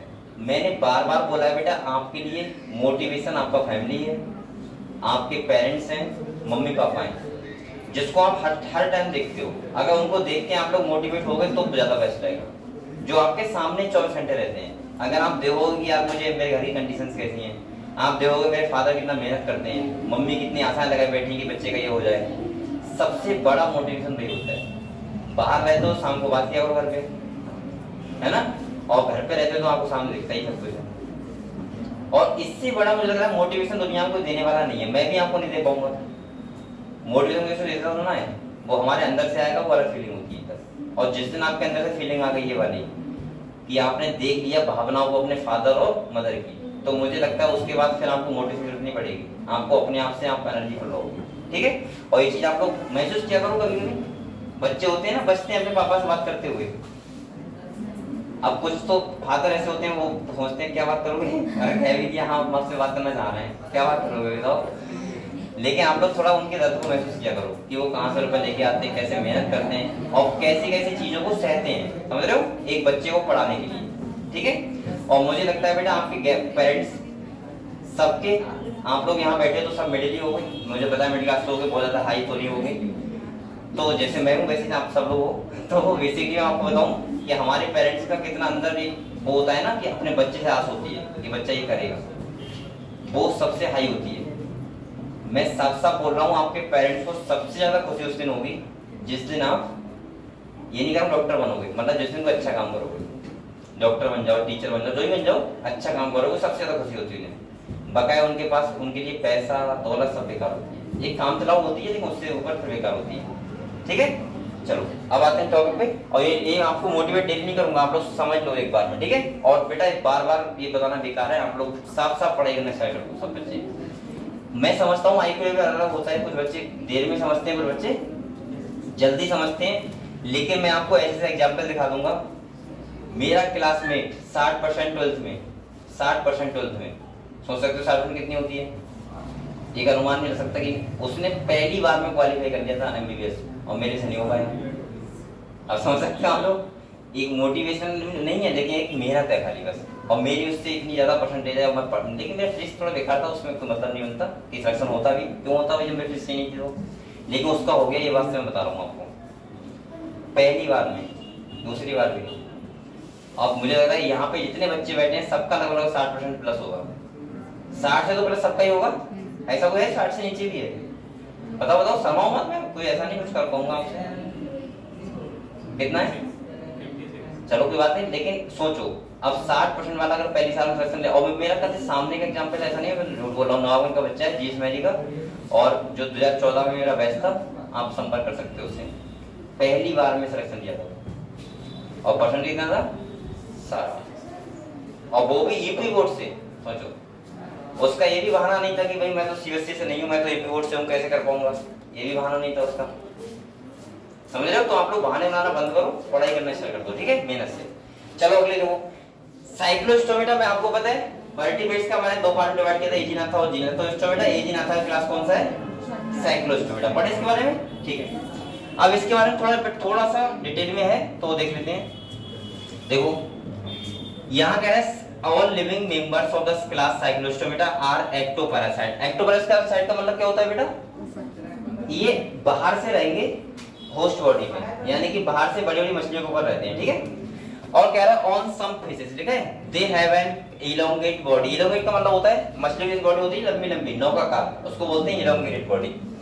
बियरिंग 6 से 15 gill slits for respiration. Gill slits होती हैं जिससे काम क्या करती हैं? रेस्पिरेशन, ठीक है। अगले कह रहा है cyclostome have a sucking and circular mouth without jaw. मैंने कहा था कि जा यहाँ पे जबड़ा यहाँ पे नहीं होता है, लेकिन यहाँ वर्टिब्रल कॉलम तो बेटा होगा ना, होगा, क्योंकि हम वर्टिब्रेट्स पढ़ रहे हैं, ठीक है। क्या their body is devoid of scales and pair fins, यानी कि यहाँ पे क्या होते हैं? स्केल्स यहाँ पे नहीं होते हैं और फिन्स, सही है। Cranium and vertebral column are कैसे होगा? कार्टिलेजन। क्रेनियम क्या होता है? ब्रेन बॉक्स, इसे क्या बोलते हैं? क्रेनियम। और वर्टिब्रल कॉलम का मतलब पीछे। अब बेटा एक बात सुनो, जैसे आपकी बॉडी है, आपकी बॉडी में बोन होता है एंडोस्केलेटन, लेकिन इनका कैसा है? कार्टिलेजन। मतलब इनका कैसा है? कार्टिलेज होगा, बोन ही नहीं होगा। जैसे आप लोग बेसिकली जो फिश खाते हो, फिश खाते हो ना सब बच्चे? कौन खाता है? अभी चलो उसकी बात मत करेंगे, चलो खाते नहीं खाते वो तो अलग किस्म है, खा ले तो दिक्कत होना है, मैं क्या मना कर रहा हूँ भाई, ये तो फूड होता है एक टाइप का, ठीक है, क्या करेंगे। तो कार्टिलेज का मतलब होता है इनका एंडोस्केलेटन किसका बना होगा? कार्टिलेज का, यानी कि यहाँ पे बोन्स प्रेजेंट नहीं होंगे। सर्कुलेशन कैसा है बेटा? क्लोस्टॉक। क्लोस्टॉक का मतलब क्या है? आर्टरी और वेन्स यहाँ पे क्या होंगी? प्रेजेंट होंगी, ठीक है। और इसके बाद अब देखो सबसे इंपॉर्टेंट जो फीचर है जो मुझे लगता है वो ये है, आप लोग यहाँ से बना लो, ठीक है। क्वेश्चन आएगा नीट में यहीं से आएगा, वरना यहाँ से नहीं आएगा। कौन से? इन दो लाइनों से, ठीक है। क्या है देखो, कह रहे साइक्लोस्टोम्स आर मैरीन। कैसे होते हैं बेटा? यानी कि समुद्री होते हैं। कह रहा है but migrate for spawning to fresh water. Spawning का मतलब जानते हो आप लोग? स्पॉनिंग मतलब होता है गैमीट का सीक्रेशन करना, उसको बोलते हैं स्पॉनिंग। क्या बोलते हैं? स्पॉनिंग।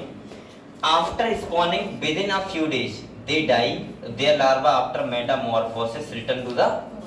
इसका पूरे का मतलब समझो क्या था? ये कैसे होते हैं? कितने अभागे हैं अभागे मतलब बेचारे मर जाते हैं मुझे भी यानी अच्छा तुम तो पूरा लाइफ जी के मरोगे बेटा, ऐसे कैसे हो सकता है? यहाँ देखो मैं ये कह रहा हूँ, इनका कंडीशन देखो क्या है, मतलब स्पॉनिंग करेंगे तो मरना होगा।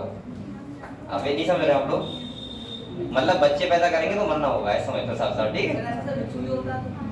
हाँ तो मैं बता रहा हूँ ये एनिमल, सोचो कितना इनका हार्ड लाइफ है, तुम्हारा कितना अच्छा लाइफ है तो यहाँ देखो, तो इनके साथ कंडीशन क्या है? ये मैरीन होते हैं। कैसे होते हैं बेटा?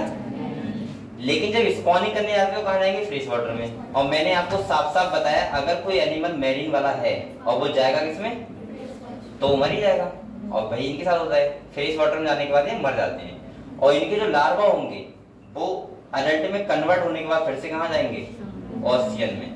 अच्छा आप लोग एक डॉट लग रहा होगा, सर ये आती क्यों फ्रेश वाटर में? कुछ कंडीशन ऐसी होगी, इनके लार्वा डेवलपमेंट कहाँ होता होगा?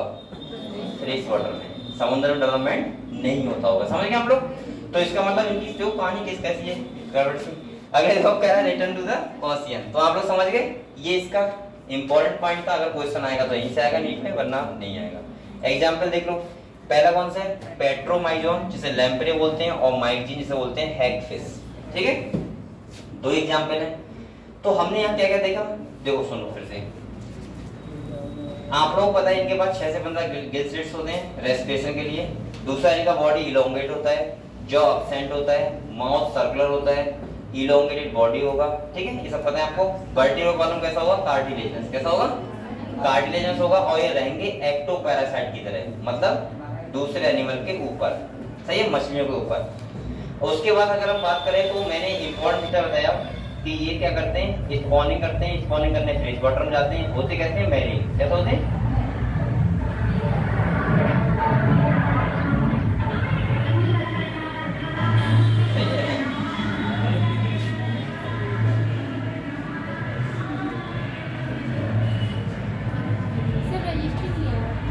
ऐसे नहीं है ना बेटा? अब वो हो गया।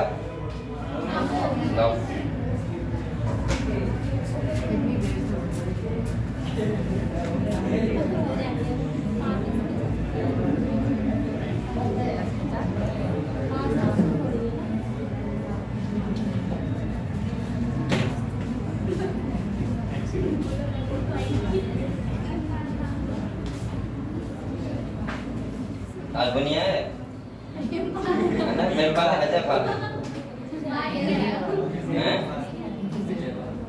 विजय पाल, हाँ सॉरी विजय पाल। क्या बच्चे दिमाग लगाते हैं। मतलब ये देखो, पहले मैंने बता दिया फिजिक्स वाले में एक ही टीचर है खाली, तो क्यों बुराई ले रहे हो खाली फालतू में।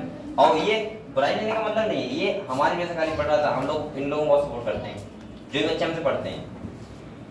इसको कोच सर ने 3 बार कह चुके हैं लास्ट ईयर कि ये बच्चा आना नहीं चाहिए कोचिंग।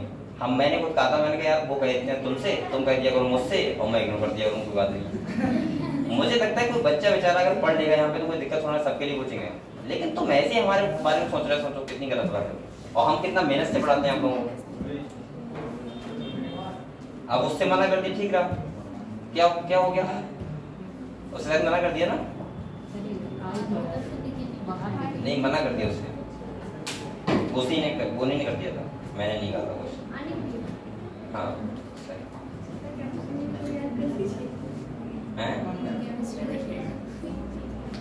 ना, मेन चीज ये है, मैं ये नहीं कर रहा हूँ कि आप लोगों को ये करना चाहिए, आप लोगों को इच्छा है, मैं ये कर रहा हूँ, लेकिन वो तो आपका वो है। लेकिन आप लोगों को ये सोचना चाहिए एक बार कि हम ऐसा क्यों करेंगे, दूसरे नाम से करेंगे, अपने नाम से लिख दो, क्या दिक्कत है उसमें? ये तो नहीं करना। और मैं समझूंगा नहीं ये कौन सी बात है, क्योंकि मैं आप लोगों को पढ़ा रहा हूँ बेटा, और एक साल से 3 साल से पढ़ा रहा हूँ यहाँ पे, तो फिर यही बात है। तो मुझे लगा थोड़ा सा यार कैसे बच्चे हैं तो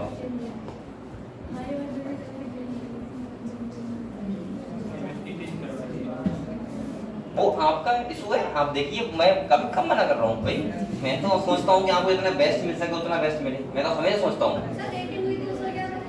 अभी उन दूसरे सर्किट में होगी तब वो कुछ होगा, ठीक है, क्लास लगेंगे तब होगा वैसा, ठीक है। और दूसरा क्या है कि आप लोग मेहनत करो नीचे, ठीक है। और बकाया ये मत देखो कि कहाँ कौन है, कैसा क्या है, कैसा क्या नहीं है, वो आपका काम नहीं है। आपका काम है पढ़ाई करने का खाली, ठीक है, मेहनत करने का। आ गया? ठीक।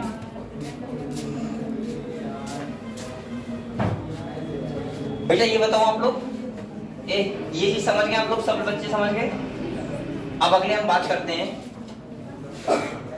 तो देखो ये मछलियां है, पेट्रोमाइजोन देख ली आपने, सही लग रही है? कौन सी टेस्ट?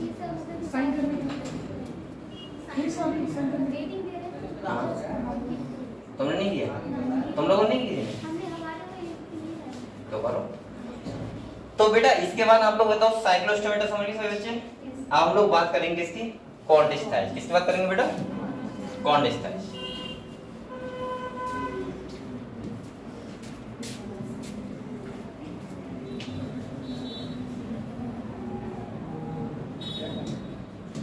ठीक है, कॉर्डिस्टाइज। अब देखो एक बात मैं यहाँ बता दूं पहले, कॉर्डिस्टाइज ऑस्टिसाइज को याद कैसे करोगे, ये तरीका बहुत जरूरी है ना, क्योंकि आपको यहाँ पे बहुत दिक्कत होगी।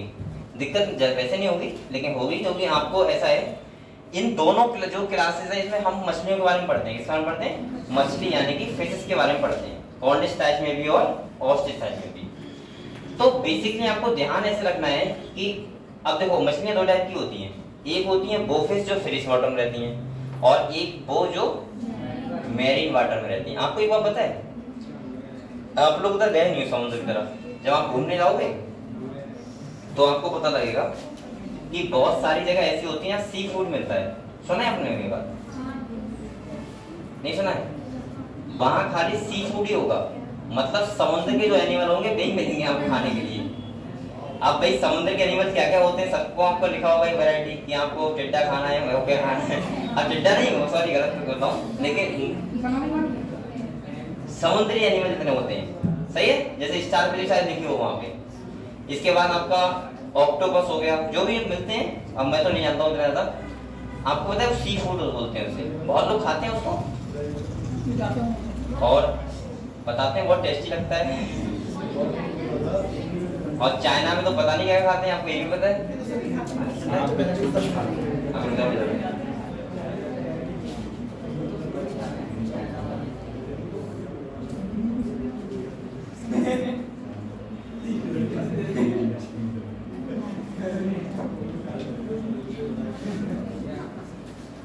अच्छा है कि हम लोग ऐसे जगह पैदा हुए हैं। अच्छा मैं आपको एक बात बताऊं, सुनो बेटा, बहुत सारे देश ऐसे हैं आपको पता नहीं है बात। आपको देखो, हम लोग तो भारत के बारे में जानते हैं, ठीक है, और अपने पड़ोसी देशों के बारे में जानते हैं, जैसे चाइना, बांग्लादेश, पाकिस्तान है ना, अफगानिस्तान, ऑस्ट्रेलिया के बारे में जानते हैं थोड़ा बहुत, इसलिए कि मैच खेलने आते हैं हमसे, है ना, ये साउथ अफ्रीका, इनको हम इसलिए जानते हैं वो मैच खेलने आते हैं हमसे, बकाया मुझे नहीं लग रहा है वो करप्शन है हमारा उनसे। ऐसे ऐसे देश हैं कि अगर आपने देख लिए वास्तव में यूट्यूब पे या कहीं भी देख लिया हमें, तो आप चक्कर में पड़ जाओगे हम कितने खुशकिस्मत हैं कि यहाँ पे पैदा हुए।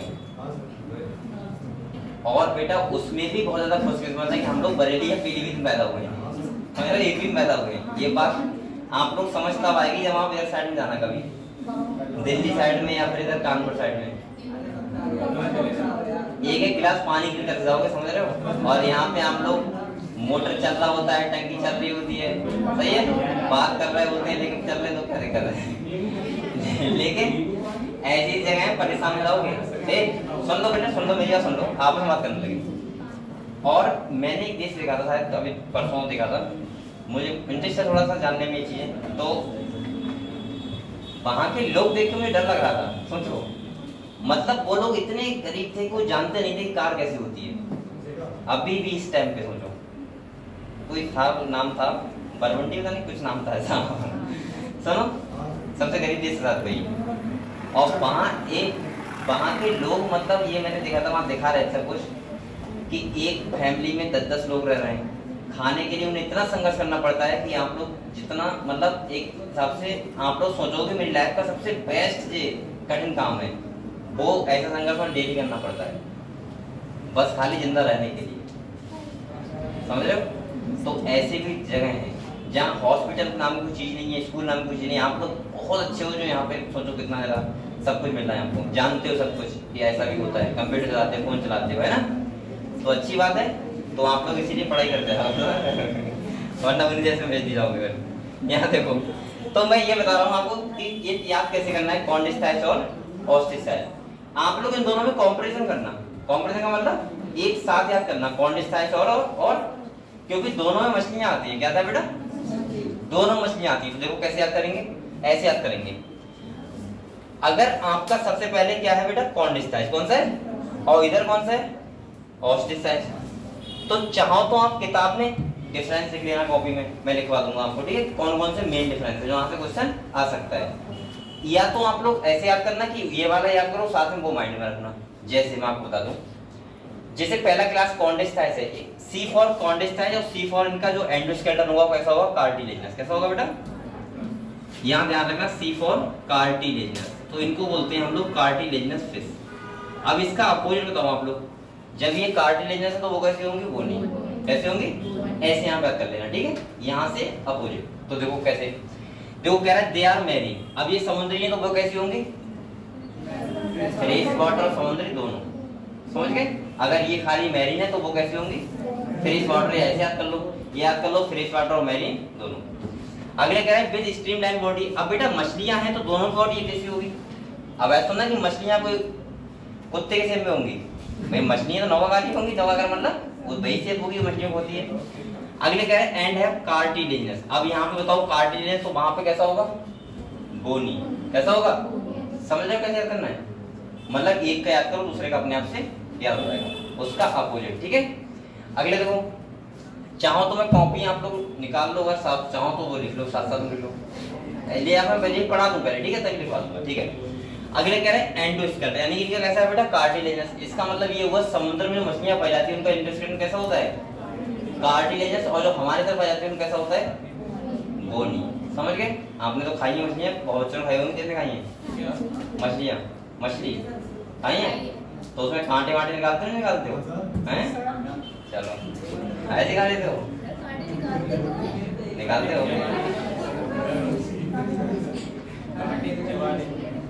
हालांकि मैं शाकाहारी हूँ पूरी तरीके से, लेकिन मैंने टेस्ट भी किया, टेस्ट तो किया है।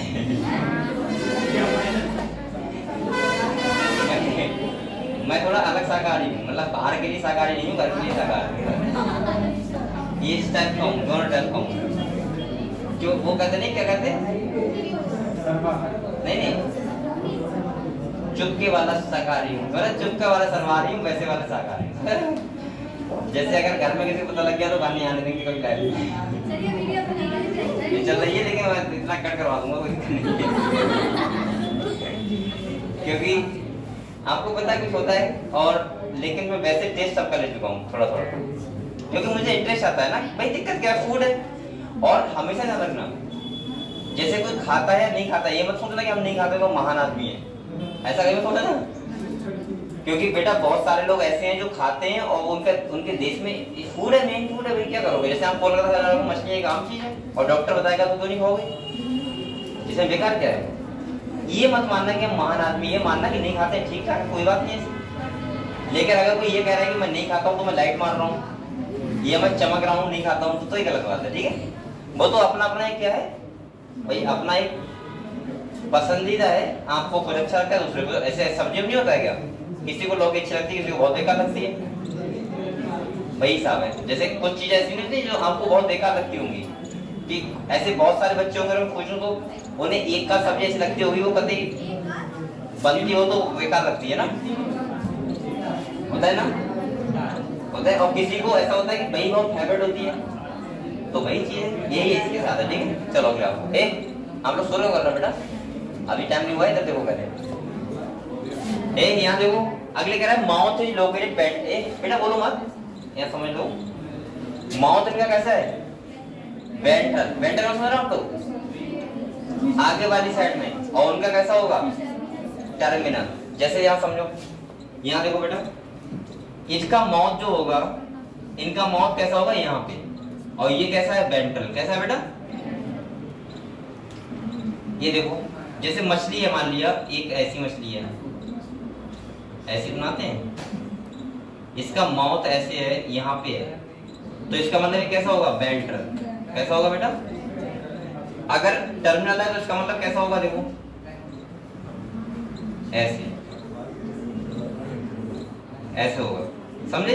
यहाँ पे तो ये कैसा है टर्मिनल, तो यहाँ पे अगर कैसा है बेटा वेंट्रल, तो वहां पे कैसा होगा, समझ गए? ऐसे याद करना है आपको ये चीज। ठीक है, अगले देखो बेटा बोलो मत, कह रहा है नोटोगॉन is persistent throughout the life, कोई लाइबर रहेगा, कोई दिक्कत नहीं है।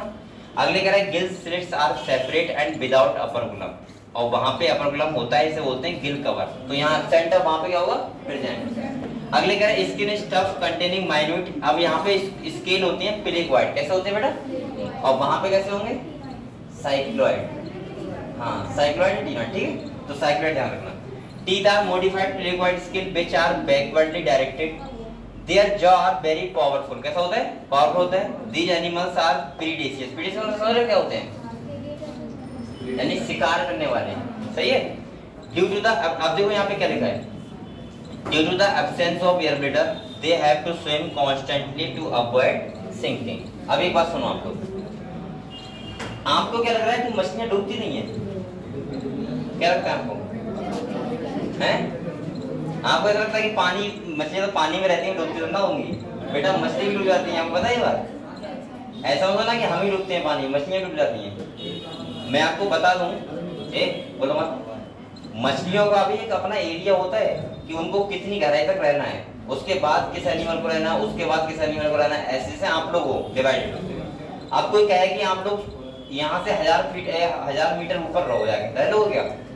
नहीं, क्योंकि वहां पे ऑक्सीजन पार्टिसिपेशन क्या हो जाएगा, बहुत कम, और बहुत कम हो जाएगा तो आप सर्वाइव वहां पे नहीं कर पाओगे। ऐसी मछलियों के साथ है, एनिमल के साथ। अगर आपको ये लग रहा है कि मछली पानी में रहती है वो कहीं भी घूम सकती है, तो ऐसा गलत सोच रहे हैं आप लोग। जिसका जहाँ एरिया होगा वो वहीं पे रहेगा, उससे नीचे नहीं जाएगा।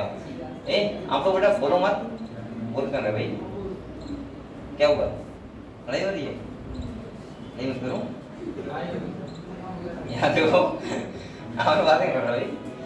अब मैं आपको बताऊं, देखो मछलियों के पास अगर एयर ब्लैडर है तो वो सो सकती हैं आराम से, मतलब उन्हें कॉन्स्टेंटली स्विमिंग करना नहीं पड़ेगा और वो ना तो डूबेंगी। लेकिन अगर उनके पास एयर ब्लैडर नहीं है तो इसका मतलब क्या होता है, उन्हें स्विमिंग करनी पड़ेगी, वरना वो क्या हो जाएंगी? डूब जाएंगी। जैसे आपने वो देखा है जो बोटिंग करते हैं तो वो लगाते हैं वहां पे, क्या बोलते हैं उसको? क्या? Life jacket. हाँ, वो मुझे पहनाई गई थी। तो होता है राफ्टिंग, होता है राफ्टिंग। तो मैं पहली बात तो मुझे स्विमिंग करना नहीं आता है, दूसरा मुझे पानी से डर लगता है थोड़ा सा। आपको हो सकता है बहुत अच्छा लगता हो पानी से डर, थोड़ा सा लगता है? नहीं लगता है ना? कुछ को तो ऐसा लगता है कि अगर आपने थोड़ा सा ज्यादा पानी देख लिया तब भी लगता है कितना डर लग रहा है देख के, हो सकता है? लगता हूँ आपको? वीडियो की चार्ज कितना गया था? उसमें क्या था बेटा, शायद 3000 रुपये गए थे वीडियो बनाने वाले। तो सुनो, अब बात क्या कि गंगा जी में जाना है, वो नदी ऊपर से आ रही पहाड़ों से, अब वहां लिखा होता है कि भाई यहाँ पे तो लोग पलट भी सकती है, ठीक है? अब मैं चला तो गया शौक में, तो ये सब लोग थे, देव सर भी थे। तो क्या हुआ वहां पे जाके, पहले उसने कहा कि देख पलटना मत। अब जो हमारे साथ के थे वो कह रहे नहीं पलटना है, उनको पलटने में मजा आ रहा था, मुझे डर लग रहा था बहुत ज्यादा। तो उसने पहले तो मुझे समझाया, बोला कुछ भी हो जाए बचा लूंगा मैं। लेकिन मैंने कहा भाई अगर हार्ट अटैक आ गया तो क्या करेगा? तो डूबने से सकता है ना, हार्ट अटैक से ना चलेगा। और उसमें देखो एक चीज और कुछ चीज ऐसी होती है, तो आप 100 में चले जाते हो, जैसे हम स्पेशल राफ्टिंग करने गए थे। अब भाई रास्ते में देख रहे थे सीन याद कर रहे थे पानी वाला, तो लग तो डर रहा था लेकिन बता नहीं रहे थे किसी को। अब जब वहां पे आ ही गए तो अब टिकट भी ले लिए, जाने आना तो ठीक ठीक, अगर जाना है जा सकता है अभी वैसे। अरे सब नहीं, कौन जा रहा है? जैसे कोचिंग में इमरजेंसी काम हो जा सकता है, वैसे नहीं। अभी 5 मिनट छोड़ दूंगा बेटा। ये बात सुनो, अब वहां जाने के बाद क्या हुआ, उससे मैंने पूछा साहब, मैंने कहा भाई देखो प्लीज यार पलटना मत, सही है? तो बोला अब आगे क्या करना है, नहीं पलटना पड़ेगी वरना रुपया नहीं देंगे आपको। तो मैंने कहा अच्छा जो हो गया। लेकिन खैर ऐसा कुछ नहीं हुआ जो मुझे हार्ट अटैक आया हो। लेकिन दूसरी बात क्या है, जब हम उन चीजों में अंदर जाते हैं तो फिर हमको मजा ही बहुत आता है। अब जब मैं आधा वो चला आया था ना, आधा हो गया था, तो सबसे पहला व्यक्ति मैं ही था जो सबसे पहले कूदा था पानी में, क्योंकि मैं स्विमिंग आती नहीं है, लेकिन वो पहना हुआ था, उसने विश्वास दिला दिया था। तो मैंने कहा चलो देखते हैं, वो कूदे तो उसके बाद ऐसे करके देखे तो कोई दिक्कत ही नहीं है। फिर मैंने कहा भाई अब तो यहीं रहेंगे, मजा आ रहा है। ठीक है, तो मजा आता है, अच्छा एडवेंचर हो। चलो, लेकिन उसमें डर भी है, ऐसा नहीं है कि डर नहीं है, डर बेटा बहुत है। किसी को अगर कोई डिजीज जैसे बीपी हाई हो जाता है, या कोई हार्ट का मरीज है, या कोई सांस का मरीज है, तो मत जाना वहाँ पे, तो दिक्कत रहेगी। क्योंकि देख के ही तुम समझ रहे हो, देख के ही दिक्कत जाएगी। चलो अगले देखो, आने लगे, पहले बैठो यहाँ पे। अगले देखो बेटा, यहाँ पे कह रहा है due to the absence of air bladder they have to swim constantly to avoid sinking. इन्हें लगातार क्या करना पड़ता है, तैरना पड़ता है, जिससे सिंकिंग ना करना है, डूब ना जाए। अगले बेटा कह रहा है हार्ट इज 2 चैम्बर। आपको पता है मछलियों को हार्ट कितने चैम्बर होता है? 2। एम्फीबियंस और रेप्टाइल्स का कितने चैम्बर होता है? 3। और जो मैमल्स होता है उनका 4 चैम्बर, यानी 2 एट्रियम और 2। अगर आपको लग रहा है कि चैम्बर क्या है, तो हम मैं कल डिटेल थोड़ा बताऊंगा इसके बारे में। अभी तो हम थोड़ा पढ़ लेते हैं, ये खत्म ही करते हैं। रुक जाओ। इसके बाद लिखा है बेटा some of them have electric organ. कुछ के पास क्या होता है, इलेक्ट्रिक ऑर्गन होता है। आपने छोटे पे अगर बहुत ज्यादा जनरल नॉलेज पढ़ी है तो किताब आती है छोटी वाली, उसमें लिखा होता है करंट पैदा करने वाली मछली का नाम। मैंने तो बहुत बार पढ़ा था वो, और वहां लिखा होता था हिंदी में तारपीडो। ध्यान है, मुझे ये बात वैसे फर्स्ट से याद है, लेकिन यहाँ के पता लगा अच्छा इसका सीन यहाँ पे है। मतलब पहले तो ऐसा लगता है ना तारपीडो याद रट रहे हैं खाली, करंट पैदा करने वाली तारपीडो। मुझे लगता है पता नहीं कितना करंट पैदा करती होगी, लेकिन यहाँ पे है। इसके बाद लिखा है and some possess poison sting. कुछ के बाद जहरीला डंक होता है, इसे बोलते हैं ट्राइगर। ये मछली का नाम है। They are cold blooded. बेटा आप लोग कोल्ड ब्लडेड समझते हो क्या होता है? देखो सुन लो, एनिमल 2 टाइप के होते हैं, कोल्ड ब्लडेड और वार्म ब्लडेड। कोल्ड ब्लेड वो होते हैं जो एटमॉस्फेयर के टेम्परेचर से अपना टेम्परेचर रेगुलेट करते हैं, मतलब उनको ना तो ठंड लगेगी ना ही गर्मी। जैसे आप लोग अगर कोल्ड ब्लेड होते हैं यहाँ पे, अब टेम्परेचर कितना है, मान लीजिए यहाँ का 50 टेम्परेचर मान लो, अपना बॉडी का 50 कर लेते, ना आपको ठंड लगती ना आपको गर्मी लगती। अब जो कोल्ड ब्लेड होते हैं वो एनिमल के होते हैं कन्फर्मर। कैसे होते हैं, मतलब वो एटमॉस्फेयर के टेम्परेचर से अपने बॉडी टेम्परेचर को मेंटेन कर लेते हैं। जैसे अगर किसी का 10 टेम्परेचर बाहर है तो आपको क्या लगेगी, ठंड लगेगी, क्योंकि आपका 37 है। लेकिन अगर आप भी 10 कर लो तो आपको ठंड लगेगी ना, जैसे होता नहीं होता है। अभी कहाँ जा रहा है, क्या हुआ, कॉल आ रही है, तो कर लो बात। कह रहे दे आर कोल्ड ब्लेड, इनको बोलते हैं पोइकिलोथर्म। क्या बोलते हैं, पोइकिलोथर्म। ये कल चलो फिर से बताऊंगा। They lack the capacity to regulate लिखा है, their body temperature sexes are separate होते हैं, मेल पैर में fins bear clasper, they have internal fertilisation होता है, मेनी ऑफ देम आर कैसे होते हैं, बेबी पैरस। अगर एग्जांपल की बात करें तो यहाँ पे स्कोलिडोन, पेरिस्टिस, इसके बाद ग्रेट सार्क आती है इसमें, ठीक है, ऑयस्टिंग रिंग। चलो इसको मैं दोबारा कल पढ़ा दूंगा, आज आप लोग थोड़ा लेट हो रहे हैं, ठीक है, ठीक है बेटा। और शाम को ऑनलाइन क्लास का ध्यान रखना, ठीक है।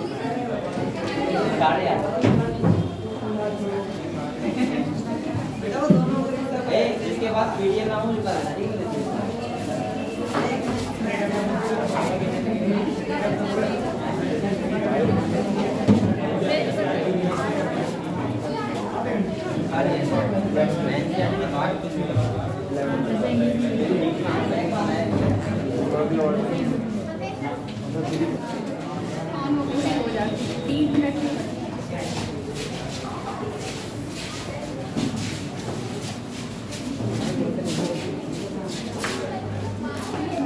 चलो कोई बात नहीं।